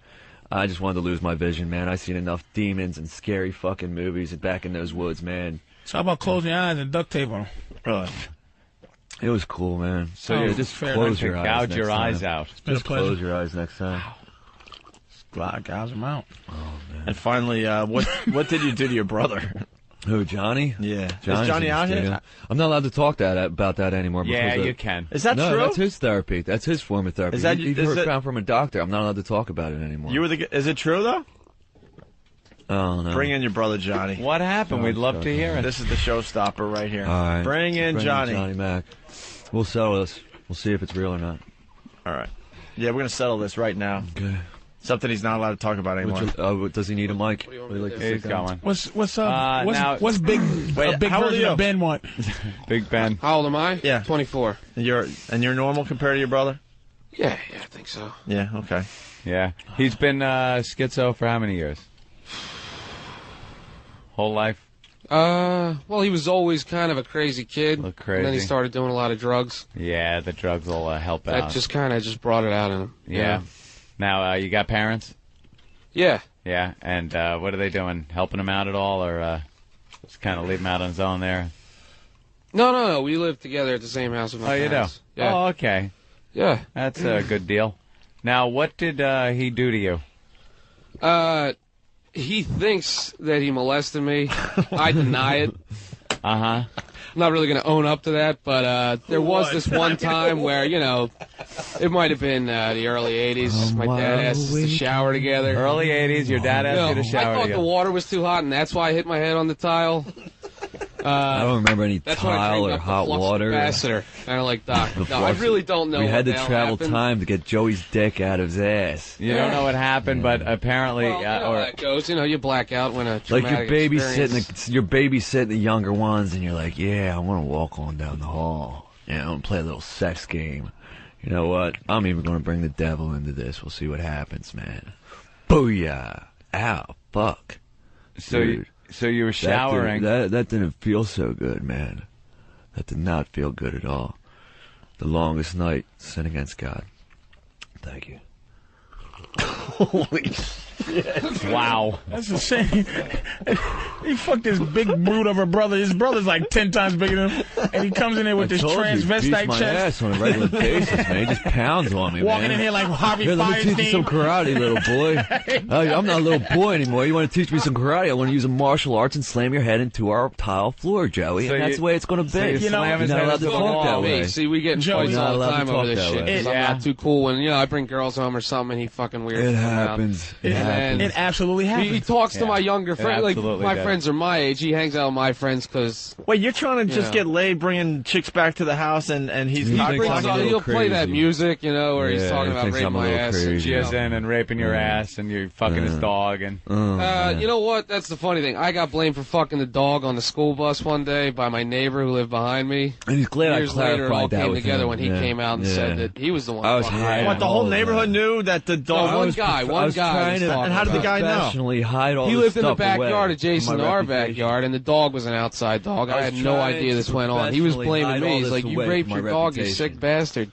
It's Yeah. like, what are you talking about? Right. 10 years later, he's making these songs, and it all kind of comes together. And all 10 years later, came together and made some sense. Now, so you slam his head against the tile, and then he slams my head against the tile. Yeah. No, you slammed his head against the tile, and then you fucked him in the ass in the shower. No. Yeah, what happened, Joey? Let's get it out in the open. I don't know why he says this stuff, man. He's not. He's not. He says his interpretation. Of he what doesn't think happened is anything not mine. happened, but motherfucker said interpretation. I don't even know. Joey, his rendition of the rape was this. Joey, in all fairness, your brother doesn't think it happened. You're saying it happened. That's why I told you my therapist doesn't want me to bring it up anymore. His therapist told him not to bring it up. Everyone has therapists in this room. He's crazy too. You didn't notice the brother's not well? No, I think he's all right. He's maybe not paranoid schizophrenic, but he's not. It's the look, dude. It's the eyes, man. Well, he's just trying to get a bad memory out of his fucking head. That's all. Why do you think these two still live together? It might take a few years. Who fucking lives with a paranoid schizophrenic? Even if it's your brother, you go, look, I love you, and I have to go. Exactly. So, Joey, did it happen or did it not happen? Let's get it out in the open right now. Did you molest your younger brother who's standing right behind you? You can tell me. Oh, man. Because you would like to know, too, right? Yeah, sure. I'd like to know. I don't know if it's going to make me feel one way or the other. Maybe I don't want to know. Yeah. I don't know. You might not want to know, right? Yeah. Joey? One of those. Joey's itching. I don't know, man. Yeah, you don't Like know. I said, I was with my first girlfriend. I'm cruising down in Florida. I just shit my pants. And I'm like, I had one pair of pants. I'm in Florida trying to hustle some glow lights, man, make some money for my family. And I'm down there, and before I hop on the plane, I'm with Mike, my friend. He's a big guy. He's kind of big like him. And I'm with him. I'm sitting next to him. I'm like, what the fuck? What the fuck, man? You can't do that to your kid, brother. So yeah, that's what I saw. I thought I was dreaming. I was wide awake seeing it. That's terrific. That's his other voice. That's my vision in the guilt Florida is his heat, other man. voice about some of the shit he did. Right. So he had to deal with the guilt. This motherfucker had to create another person to say, dude, you fucked a dog, and he's like, "Oh my God, I did." I and know. he has a I'm guilt. sorry. That's his schizophrenia. Is his guilty? That's his the guy fucking sitting on his personality. shoulder. He's guilty about raping his brother. He's guilty about fucking a dog. He's just horny. You're not crazy. You're just horny. You're really horny. You're a fucking sex fiend who's done some fucked up shit. So do you think he molested his brother? Absolutely. That's what. But that's what drove him. That's what drove him over the fucking edge. And his brother forgave him. I needed drugs and he for that. Didn't, he won't forgive himself. I didn't know that he forgave me. So I'd be doing drugs trying to get out of this universe. Joey, Joey, look at me. It's all right. I love you. Okay, all right. New York together. All right. Don't worry about it. And he detached himself from the fact that he's his brother. You see, he goes, "Hey, nice knowing you. We're from the same balls, ain't we?" It's like he had to detach himself. He loves you, Joey. No. Him to you, like he has this distance from you because he raped you. Let's work this out. He loves you, man. And I could have been teaching him how to play football or baseball. See what I'm saying? And have that separation. Nobody was there to raise him like an older brother does. Yeah, but we do now. But it took 10 years. But he didn't do it when he's supposed to like, do oh, it. that's that dumb kid that you just no. So you forgive him. You forgive him. So hence I was in denial that it happened. I want to teach him how to play football, baseball. Yeah, now that we got that out of the way, why don't we give him a couple mitts and they could go off and have a nice life together? Way to make it real, Joe. So you forgave your brother. You love your brother, right? You love your. What's his name? JC. What's your name? I'm John. John. You love your brother, right? Yes. You forgive him. Joey, you're not gonna molest your younger brother anymore, right? No, hell no. Well, you ain't molested that You're big over that, motherfucker. Joey. It's ancient. Joey, why he obsesses about this? Hey, Joey, shit? was the music is fucking was hilarious. he tight? That's what you gotta plug. Dude, man, let's put it this way. I felt awful. Like just put it in. What the fuck? That ain't pussy. Yeah. That ain't a pussy. That ain't at all. a pussy. I should have waited till That's she came your brother's over. ass. Yeah. Right. That's not good. Hey, Well, you want I'm some glad scissors? you settled it. Motherfucker, Don't give him scissors, you asshole. Scissors? For Came to that a long time ago, if it ever was. Don't fucking give him no fucking scissors. Master Poe is right there waiting to... Joey, here, you can have the scissors. We trust you. okay, just a test. Just a test. Man. Wow. You're a fucking... I can see the shower curtains Oh, pulling good. apart now. And shit. Yeah. Give him a wig and a fucking woman's dress. There's always this effeminate guy serving liquor. Mother blood. It's like, Joe. She's a whore, Norman. A whore, Norman. Is there a bitch somewhere in Jersey with a newspaper, some money, and in the trunk of a fucking car? No, we're all right. You guys, let's just play, see what happens. Here you go, probably Joey. see it, Here you go. therapist. Seriously, That's what I trust you enough that you could have a pair of You scissors. trust me. Yes, there you go. All right. He's not going to do anything with He won't do anything. All right, I want to do a little. Let's do the patient. Yeah, I'm gonna do a little trust thing with Joey. Patient therapist trust. All right, give him the scissors. A little trust thing with Joey. Trust thing. Why don't you do the falling backwards thing first? Here we go. All right, here's a little Joey's trust. fine. There he goes. He's got scissors in his hand. How's it feel? Children in classrooms hold them this way so they don't poke their eyes out. Do people tell you not to have sharp objects around or anything, or is that something you're fine with? I've come through. I'm full blown through therapy, dude. Yeah. You can trust me with a lot of things now. Uh-huh. Even driving a car to deliver pizzas to house. Patrice, get back to your mic. It's okay.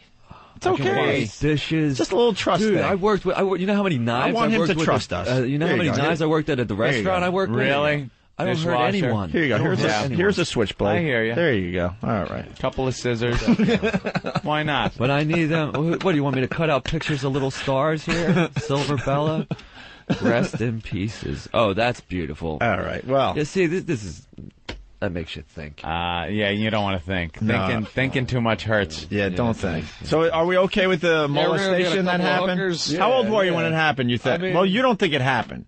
Let's if be it honest did here. happen, it was probably. Sometimes they get blacked out.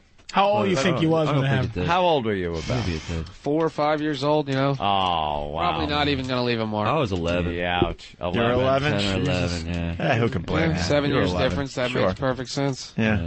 All right. Like that scissors, scissors that makes pair of sense. scissors there, don't you? Yeah, so I could have been training them playing baseball, I know. football. But instead there was so much guilt. There's like guilt. He and was it's like, fucking him. He could have taught him. Instead, he taught him how to hey, play Nick with balls, Nolte, but you but put not your forged sports. penis in my ass. Ooh, I loved it. You know, sometimes Having your ass stretched out is just as good as having a little catch with your older brother. He just made his brother's body parts into sports. He opened his asshole like a hoop. He fucking pitched his nuts into his mouth. Told him to suck this back. Yeah, well. Yeah, you retard. How long did the whole episode last? How long did the whole episode last? And did you finish? Probably all night for me because I felt awful. I didn't think I should have done something like that. Yeah, maybe you shouldn't have. Yeah, poor child. You poor Little kid, child. man. Did There's anyone? child abuse cases? It certainly is, yeah. Yeah. Where do you think that bad. came from? You just. Yeah, what made you do it? I did it for the church, man. Yeah, of course. I wanted to be Satan for a day. Has he They showed me a always had- picture. They showed me the picture of the devil. I was like, yeah, he looks cool. They had a little picture and like little I all remember. those little Yeah, of churches course. down in New Jersey. Uh-huh. Yeah, they show you little pictures of the devil. Do you like the devil? He's evil, you know. So I kind of liked him. I don't know. I fell in love with him. So just because he had that cool beard. And then you felt that would be a cool, evil thing to do. Yeah, I even grow a beard sometimes, but that Yeah, don't mean I fuck we him all in the do. ass anymore, you know? No, well, that's good. You know. Yeah, I think You're you're getting over better. it. I think you guys are over it.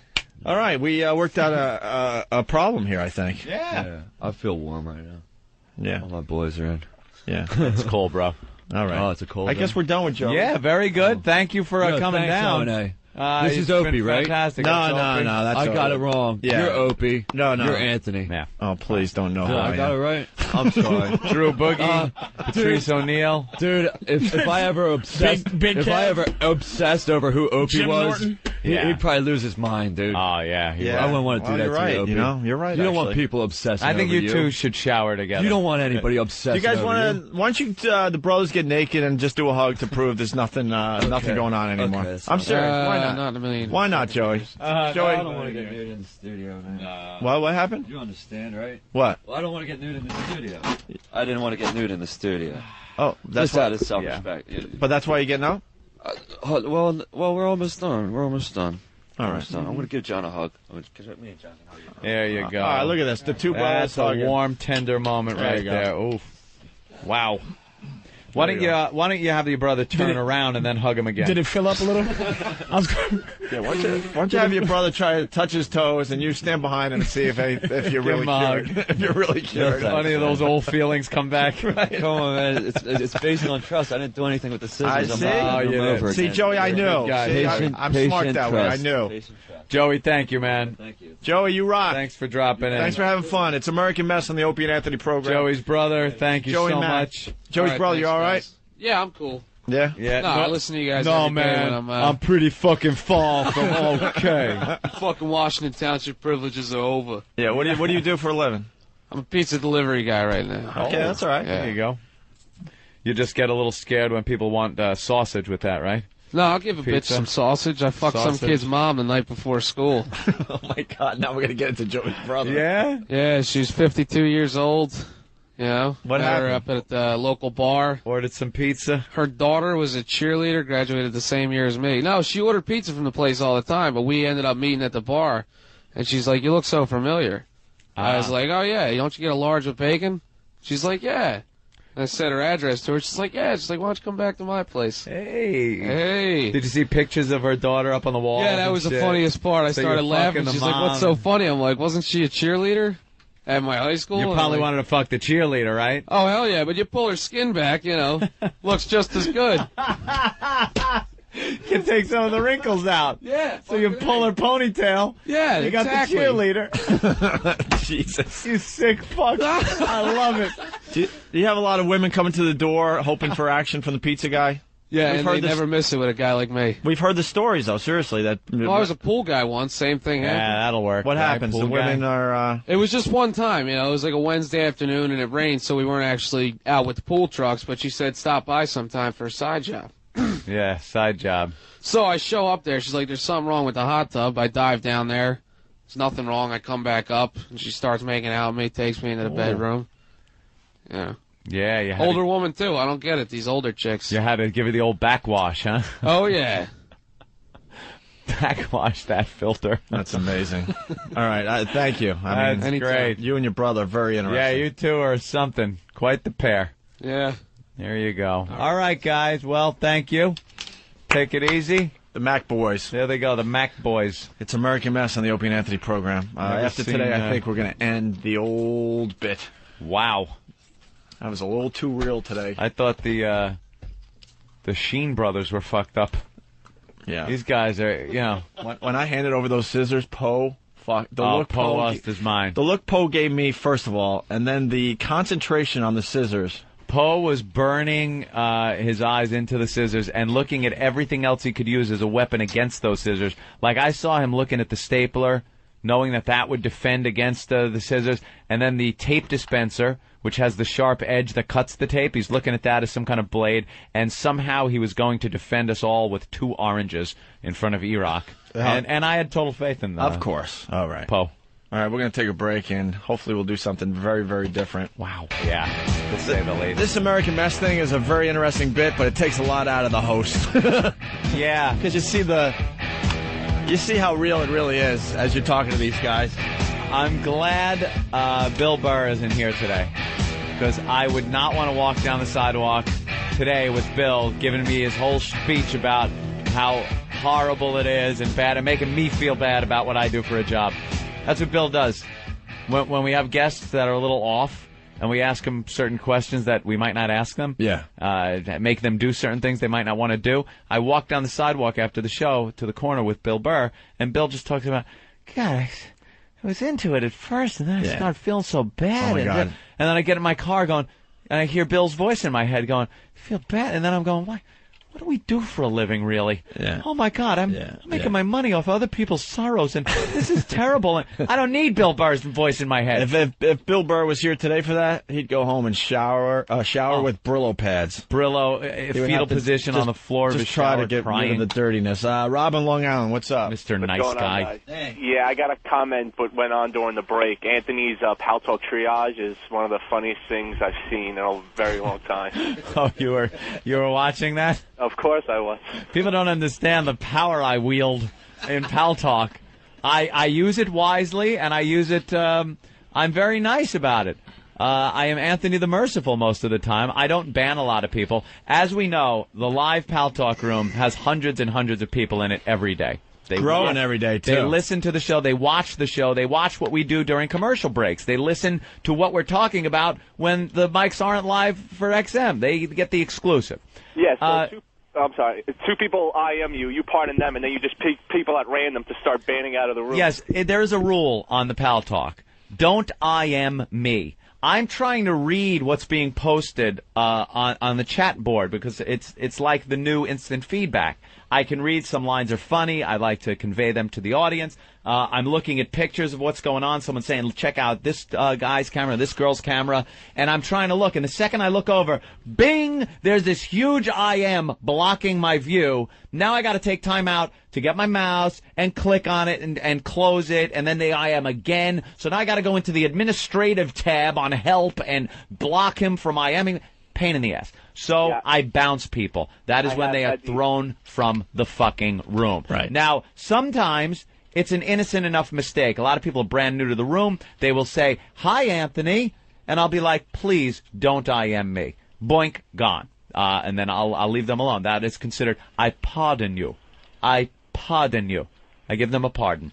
Yes, how I join you have spared my Pal Talk Live. You go to I am paltalk.com. Dan Me Anthony, Sign and up. you let me go that one day. So Real easy. And I can I just am see everybody on the thing I want to see. You can watch the show through Pal Talk. So now during that commercial break, I got a little angry because I kept getting IM'd by people. So I was blocking them from IMing me, but not banning them. And then people are saying you should ban them and almost calling me a pussy. So I had to wield a little power. I had to show. So I just picked a random person who was out of minding their own business. I don't know what they were doing. A random name and banned him. Just to show the power that he has. Sometimes in the camp, you have to pick out a person and put a bullet into the back of their head just to show the rest of the camp you mean business. Unbelievable. So that guy had to take one for the team. Now, how much it cost? That I believe it's something like $60 a year. So it's a year. And I got to go get a camera and you don't microphone. need a camera. The mics are built into the cameras these days. You don't need a camera though. You could check out other people's video. $60 a year, and I could just talk to some of these animals. Let me tell you, the O&A rooms are huge. There are hundreds of people that go in there, but there are plenty of other rooms. There are adult content. As a matter of fact, we did this They yesterday. got some swinging rooms and Let stuff? me show Patrice maybe a little. Yeah. Yesterday, explain, Patrice, what we saw yesterday. Opie. Bisexual woman rooms? Well, Anthony just, there's a whole bunch of, dirty rooms, and Anthony just said, I'll just pick this one at random. And he truly picked it at random and then picked on a cam at random. At random. And what we got to see was, we don't know if it was a guy's foot. It was a gentleman. We don't know if it was a guy's foot or a lady's foot. Yeah. Gentleman was bent over. Lady or a gentleman, it could have been a lady, I think, had her foot. Her entire foot. Up his asshole. Her entire foot. She pulled it out, and his asshole... It was so far up, we couldn't figure out if it was a fist. Foot or a hand. Or a hand until she pulled it out. We're And like, then oh my God, started, it's a foot. When she pulled it out, his ass started moving like a horse does after it takes a dump, and it looked like pizza. More like a volcano that it was was like a about to erupt. volcano, yeah. So let me go to adult. Could you go to bisexual, please? Oh, bisexual of course you female? can. Of course Jesus, you Pumpkin. can. Why do I get into this stuff 16 years later? I got a MySpace account now. I'm happy about it now. Yeah, motherfucker, MySpace. Let's take a random look. I'll go to adult. Now you go to playground, which is right there. And here's the list. There are 351 people in Orgasms R Us, Multicam and Oral. Let Patrice pick it. Porn, perverts, pervettes, flicks, and cams. Pervettes? Oh, well, but guys are there, too. I don't want any balls. Lot of jacking you got to sort through. Yeah. Something will say hot chicks. You'll go on it, and there'll be 90 Arab guys jerking off with the camera zoomed into their lap. A guy named Chick. All right, let's go to anal, sex, and porn. Oh, boy. All right. Can we get bisexuals? I want to see if we can... Let's pop a few cameras up. You may have done this for me. Now, see, here's a black gentleman jacking vigorously. Here's an old lady. Let's see what Nasty Boy now, wait, is doing. On the left, let me ask you. There's some fucking going on there. This is got to be porno that's being piped in right here. How about the one on the bottom? That looks like fucking going on. That's just cam fucking going on. So this here guy is jizzing all over his hand right now. Can I not fucking watch that cocksucker? I thought you wanted to see one of your brethren. I don't want to see this guy. I want to see a homeboy jerking off. He just came all over. His helmet looks like a knitted baseball cap. This nigga's helmet is bigger than his dick. All right, well, we'll get off of that. Let's go to something good then. Bisexuals, come on, Anthony. Bisexuals. Let me find some bisex orgy. Women, though. All right, we'll pop in a bisex orgy. Oh, Thunder Eagle. That's not looking good for a name. Let's pop some cams up here. Oh, look at this. It's just guys jerking off together. Dudes. You know, what's wrong if let me ask you a question. Do I go into, and once you're in there, you're like, hi, everyone. I'm here, too? Well, you could. How do you talk to a motherfucker that you want to talk to? You can IM them. You could, if you find a girl that's into it, maybe you could say you want to go private. That's what they do, and to get a private room together, and then it's just you and a girl, and you can jerk off together. I think me and my girlfriend are going to be doing pal talk tonight. Pal talk. Can I be on it as soon as today? As long as you're there. Look, Patrice, there's a camera for you. Fucking A. Now you hook it up. Fucking A. And it has after that first hour and a half you gave us. There you go. There's your webcam. It's on the a microphone is in there. And microphone is built right in. Fucking thank you very much. Fucking thank you very much, Opie and the XM Radio. Is there a possibility that the Opie and Anthony listeners will be seeing Patrice O'Neal naked tonight? You will be seeing my girlfriend if you would like to see her tonight. She wanted to go out. We are pal talking in this motherfucker tonight. I'm gonna figure this shit out. Thank you, man. God damn, baby. There you go. No bullshit. Yeah. That's it. Now you all hooked shit. up. I was trying to figure out the whole thing, baby. That's my niggas. O&A. I'm on there. I'm gonna be yours, fucking, bro. So like, what you're doing Look, now? We don't have to pay these guys. We just got to throw a webcam at Just them. throw a webcam. He threw him like a biscuit. Oh, I know. You are gonna love it. Thank you. You go to paltalk.com. We're the crack man. There's your taste. Go to paltalk.com. Sign up, and I'm not making any promises, but we know the Pal Talk people very well. I wouldn't be surprised if you get a free account to the whole thing. You won't even have to pay. How do you do that?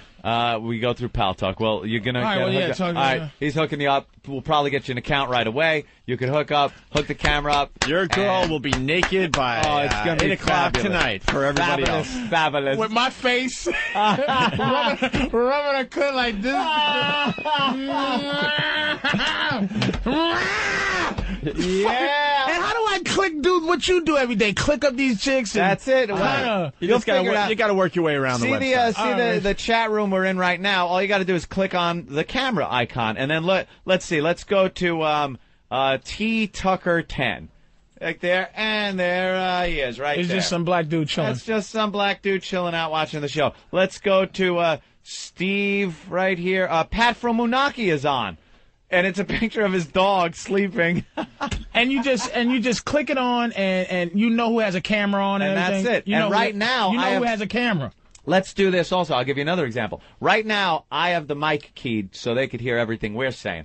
I'm going to unkey the mic, and then I'm going to turn up the volume here and listen to what people say. Whoever wants to talk, go ahead. Let me admin, so give all mics. There we go. Now, Ramon, get Patrice a Pal Talk account. Patrice,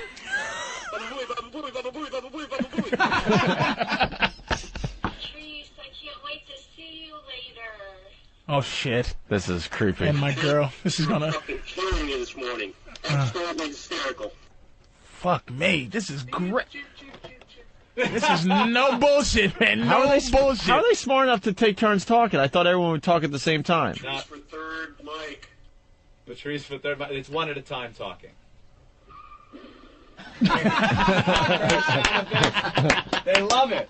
Yeah, it's taking over the show, the Pal Talk thing. Fuck me, I'm on there tonight. There you go. Good looking out, dude. All Good right. looking out. Party rock. There you go. There they go. That's How many people are in the room today? How many people? On any given day, let's get a count. The number's getting up to like 500 that are just checking out the show. Now look at my power. Remove all mics. And I am the only one who will speak. There we go. Remove all mics.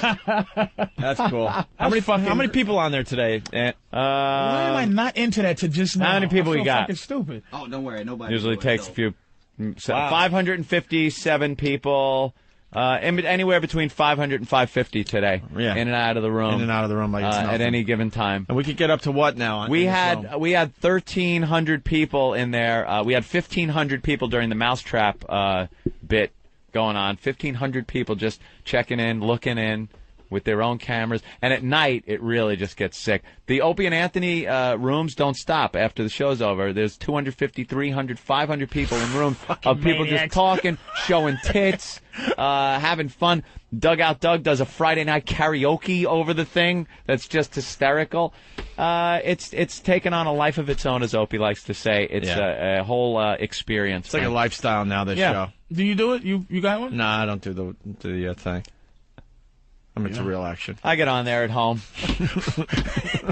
Aren't we all? I like Jesus Christ. What makes to be bored? You better go get you a fucking camera. Dude, what makes a better friend than someone the size of a postage stamp that you can just shut off at any minute?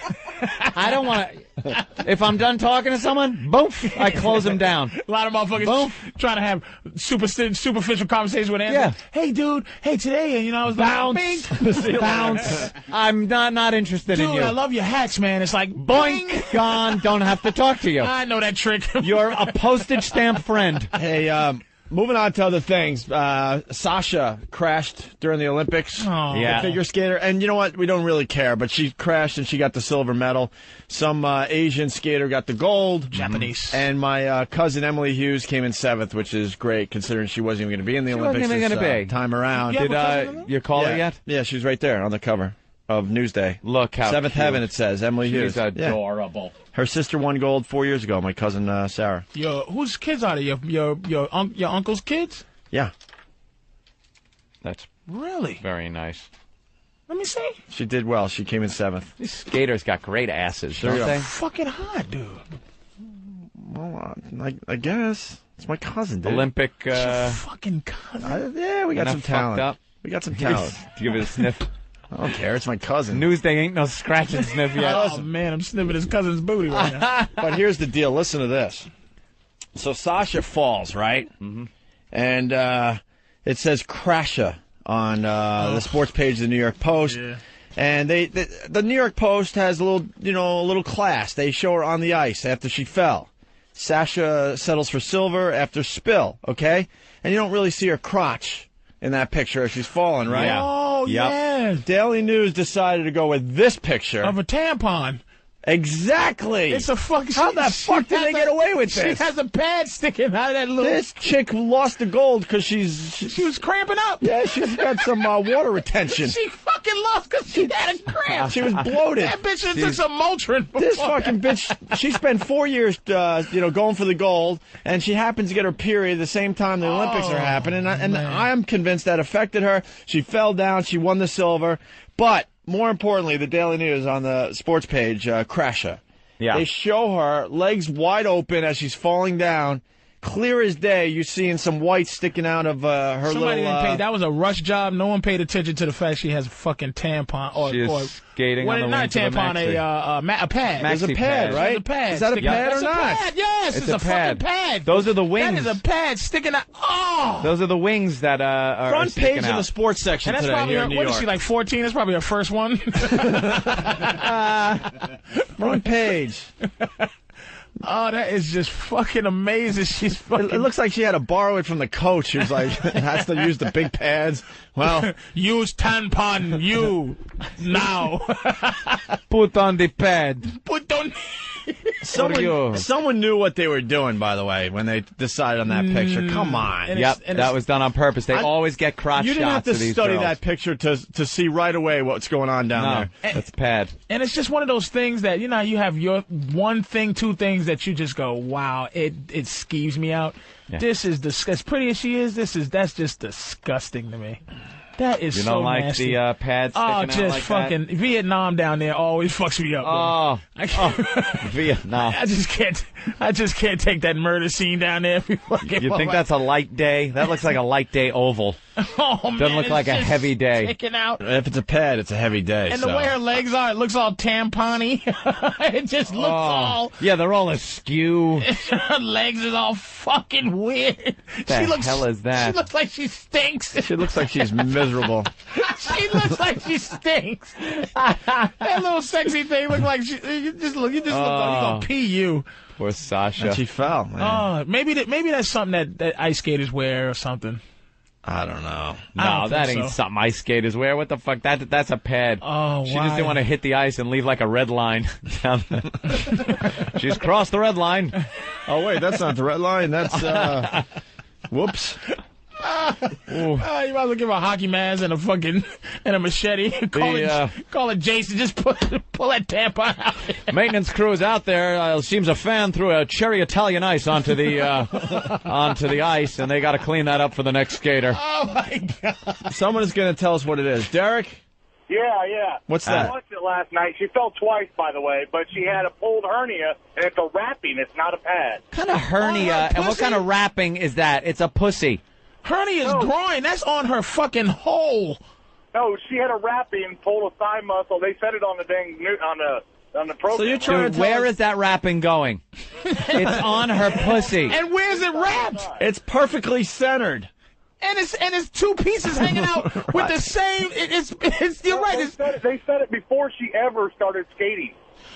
I don't care. What? No one disagrees, though. Everyone is saying she had a pulled groin and stuff, but she had a pulled groin, but she also was on her period. The bitch had a bad back and a period. Huh? She fell twice and still got the silver. Yeah. Yeah, I understand that. So that's pretty good considering everybody else fell too, except for that Japanese bitch. We're not saying it's not good. We're saying she's on the rag. Yeah, I'm going to shout Anyway, Patrice, you're awesome. I love you. I want to fuck you in the ass. Wow. Whoa, hey, there you go. Chill out, buddy. I got a groin injury. I would, but my hernia's acting up. Guy's gonna be jacking at you in front of a camera tonight. Well, animals. A lot of people are saying they want to see Patrice's web junk tonight. Web junk. That joke's coming in a million times right Patrice now. is gonna end up on his own show. Look at this motherfucker. Oh, shit, that's me. Hey, we all heard of wife beaters, right? Yeah. You know what a wife beater is? Yeah, there's a couple of Italians, ways that could be used. Italians phrase, I think. Yeah, but it's a wife beater is the guy that beats his wife, or it can be a shirt. Yeah, it's kind of like a tank top-y thing that girls like to wear, and they're called wife beaters. It's just the accepted name for those type of shirts.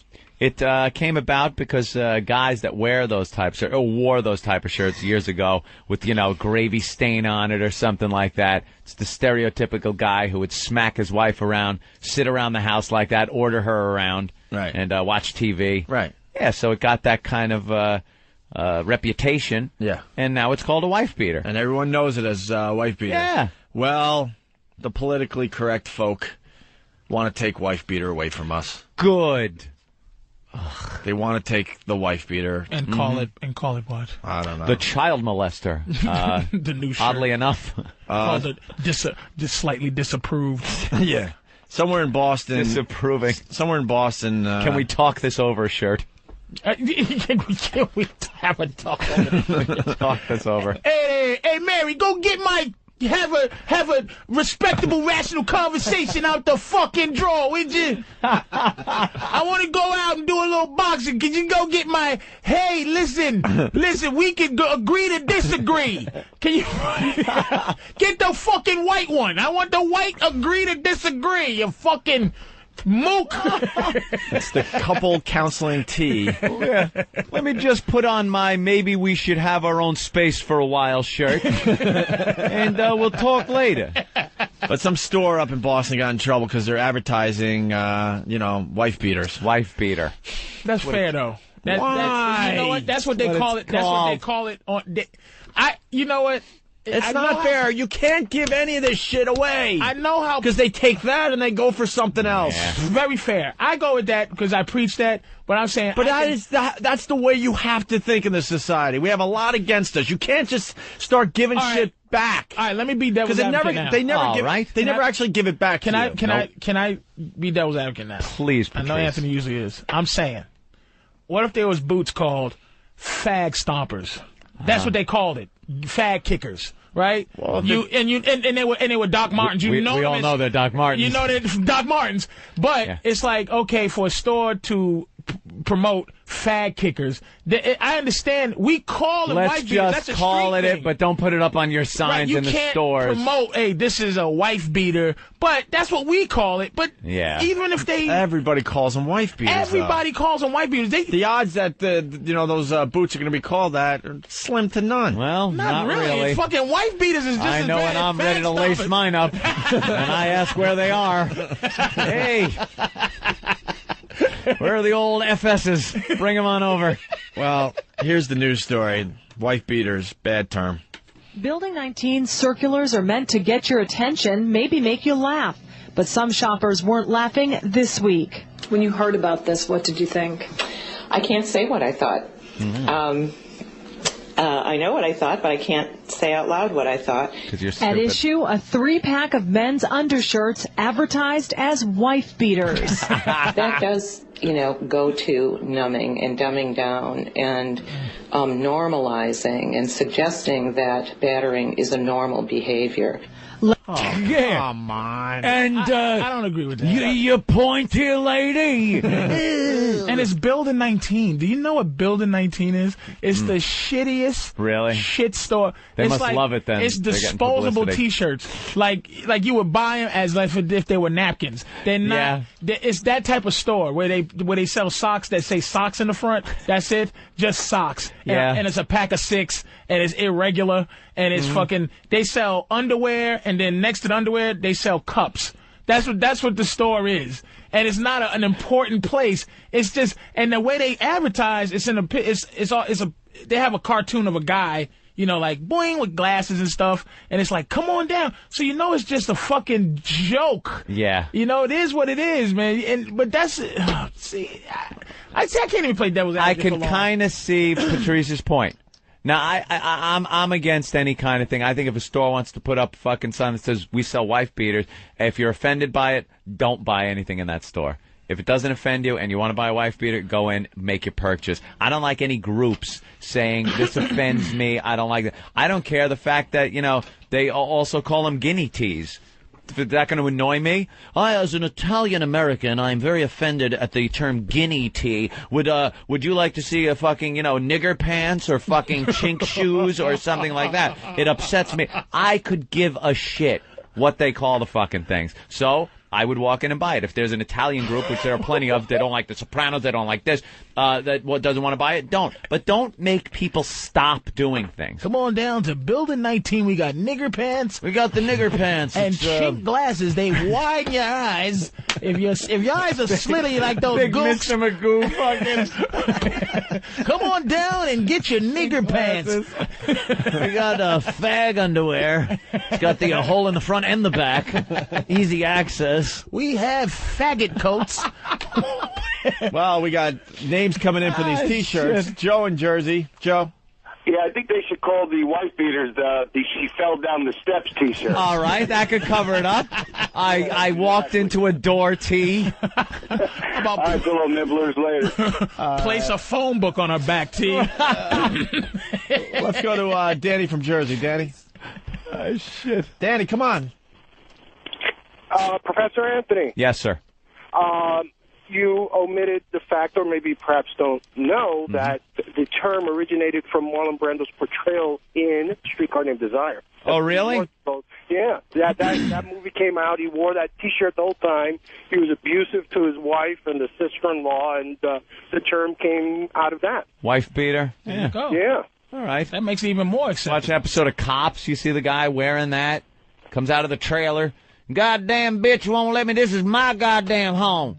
This is my goddamn home. He's got the guinea tee on, and he's beating his wife. She's got the big black eye. telling him, I'm sorry, baby. Because they don't understand when you call the cops and the wife's got a black eye, someone's getting arrested. They think the cops are just going to come and sort their shit out and leave. And it's something about women, and I think a lot of times, like, when people argue about racism and all that bullshit, it's just like, are you trying to take, does taking away the fact that you can say wife beater take away the fact that a motherfucker who don't beat his wife would more likely whoop her ass now that he wore the wife beater, right? And someone who didn't doesn't make your mind. It's like that's what pisses me off too. That lady was just saying pretty much that. I don't want them. I don't want anything for free. Like if you're racist, I want you to stay racist. Don't be not because motherfuckers is right because you're too pussy to be racist. It's symbolism over substance, they call it. It's the symbol of it is more important than the actual deal that's happening. And it's easier to address the symbol and get rid of it than it is to address the situation of actual wives being beaten and to take care of that issue. What are you talking about? Let's go back to the news story here. Lampooned in the circulars, Building 19's Jerry Ellis took the criticism seriously. They were right. It was awful. And I'm sorry it happened. Emails have come into the discounter's Hingham headquarters where everyone from Ellis to the artist was apologetic. A slang expression, a street expression, but we should have known better not to use it. I'm supposed to read every word, and sometimes it's busy or I'm lazy or whatever, and I don't get it, so it escaped. And we are working on a retraction. Ellis did give us a sneak peek at what that retraction will look like. Guns seem appropriate. Guns is great. That guy is scared that he's He gonna is lose so his job. scared. He was the most apologetic motherfucker I ever heard. I wish once, just once, if I had some kind of wish, 3 wishes. One of them would be to be the head of some huge corporation, maybe the light company, Coca-Cola, PepsiCo, or something. Huge. Just do something like that. Do a thing like, hey, all you faggots, if you're thirsty, drink Diet Faggot drink, and it's just to see if they could really make a dent in my thing. Like if some chick is or somebody, this is bad. Don't say this. Don't say white beaters. And I just don't apologize. If he just pursue goes, it. Shut up, bitch. Yeah. We're gonna put white beaters. You're lucky I don't change it into children kickers. If you open your stupid mouth, and it's like, and see if the company goes broke. Just to see what really fucking happens. Because for a couple of days, people will probably be like, I'm not buying Coca-Cola products. Fuck that. I'm never again buying. And then like a couple of days they go, Coca-Cola is so tasty and cold. Sprite, fucking squirt, fucking Hawaiian punch. They got to give up everything. All right, just one. Patrice, this is good. Just to take that thought and run with it. When we did the Sex with Sam thing, right? We had an article recently and we talked about it different. We're like, could you imagine if the company put us back on the air after all that attention we got for the sex thing? Mm-hmm.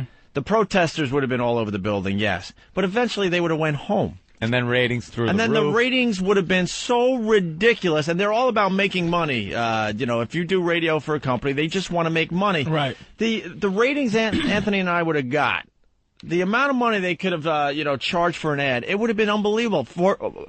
Just like you said, I'm looking forward to the day that someone has the balls where a jock or somebody fucks up really bad, maybe even on TV, and just says, you know what, fuck it. Yeah, we're going to support this guy all the way to see what really would happen. Because in the corporate minds, they get so paranoid, like their whole company's going to go down because of one thing. I don't think that would happen. And then they play it and they make believe, well, morally it was wrong and blah, blah, and that's why we're firing him. That's not why they're firing us. They're scared shitless that the whole fucking company's going to collapse. They don't give a shit about the moral part of what we did. Why would Coca-Cola, like the people on top of Coca-Cola, give a fuck? Like, just sit in the meeting and they go, well, there's a woman from Sheboygan who didn't like the ad. They thought it was, and they just go, we don't give a fuck. Right. And then announces on TV, listen, there's some people, one person complaining represents about 100,000 people complaining. Right. You know what?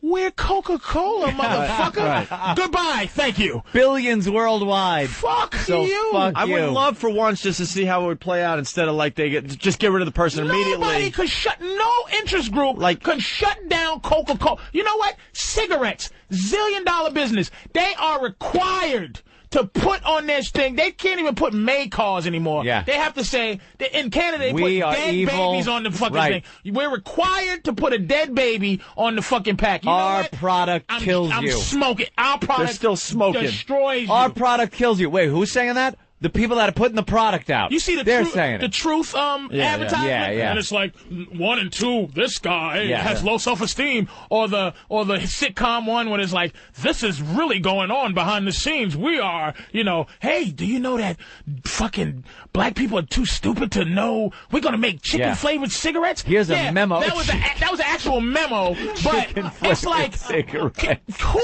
who actually got fucking shut down? You can There's shut some down motherfucker a at Phillip Morris career? right now going, chicken flavored cigarettes, motherfucker. You can shut a career down. You can't shut down Coca-Cola. No. So it's like Building 19 has been around forever. And this one housewife who goes, I think it's blah, blah, blah. And if the guy goes, look, bitch, that's what they call it. I want to sell it. I'm not going to say, hey, come down and buy crew necks. If crew necks were called fucking punch you in the faces and it had a ring to it, put it like that. He should have been like, tell that dumb bitch to shut up. Yeah. She doesn't even wear white beaters. But I'm sick of I'm sick of the paranoia that takes over. It's like, just play it out for once. Like every year with American Idol, there's somebody that is in some kind of trouble. So they're like, oh, we can't have him on TV anymore. Throw him off. He's been arrested, Why? or she was in Why? a magazine. Let it play out. Yeah.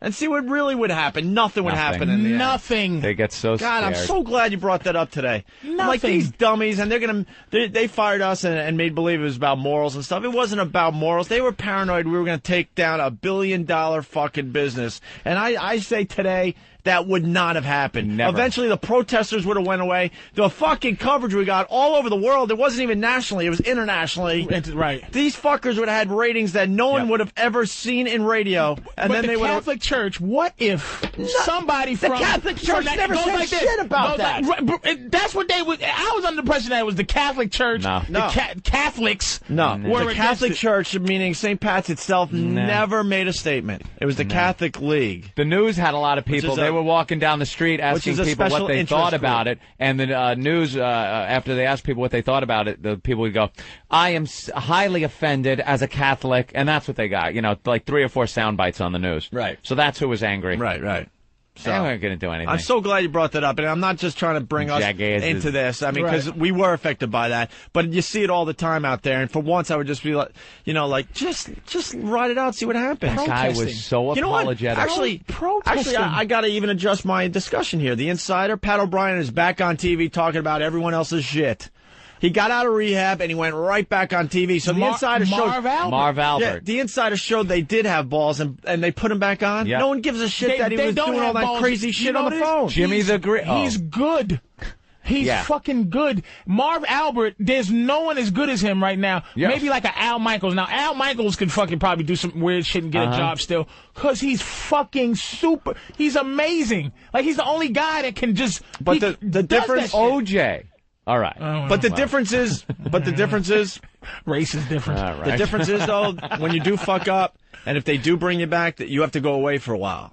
Like Marv Albert had to go away for a while, and slowly but surely, they gave him his stuff back. Pat O'Brien, it was he's going to go He's to in rehab rehab for a little while. Could be great for him. But I'm talking about you fuck up, you're in the headlines, boom, keep him on the air immediately, and see what really would happen. Just to see what happens. And he makes a statement. Hi, this is Marv Albert. I just like to say, want to talk about ratings? I like dressing up in panties. Yeah. Now, dude, if I'll bite a bitch's ass. If they threw look at Nate Robinson jump that little nigga. After the sex tapes, if they put Pat O'Brien back on the Insider, the ratings they would have got day in and day out would have been right through the after. fucking roof. But if they just tell somebody to shut the fuck up. But it has to be some research behind it that makes them fear people on that level, like the fear of that. Nah, it's just, it has to be something that actually can happen. Nah, it's the guys in the offices way upstairs. The corporate guys just get paranoid. They don't do research. Like just an inkling that their cushy job is done. Fuck that. Get rid of him. Oh, that's all it is. There's no fucking research. And stop with the, morally it was blah, blah, blah. Right. Stop. Yeah. We all know that's bullshit. Yeah, I don't buy that shit. They don't care. They tell the same offensive jokes in the boardrooms. They're throwing around fucking shit. They're beating their wives. By the way, it doesn't matter. There's a guy outside for American Mess, and, he's been sitting out there for like 2 hours. Yeah. There's a reason he's sitting out there for 2 hours,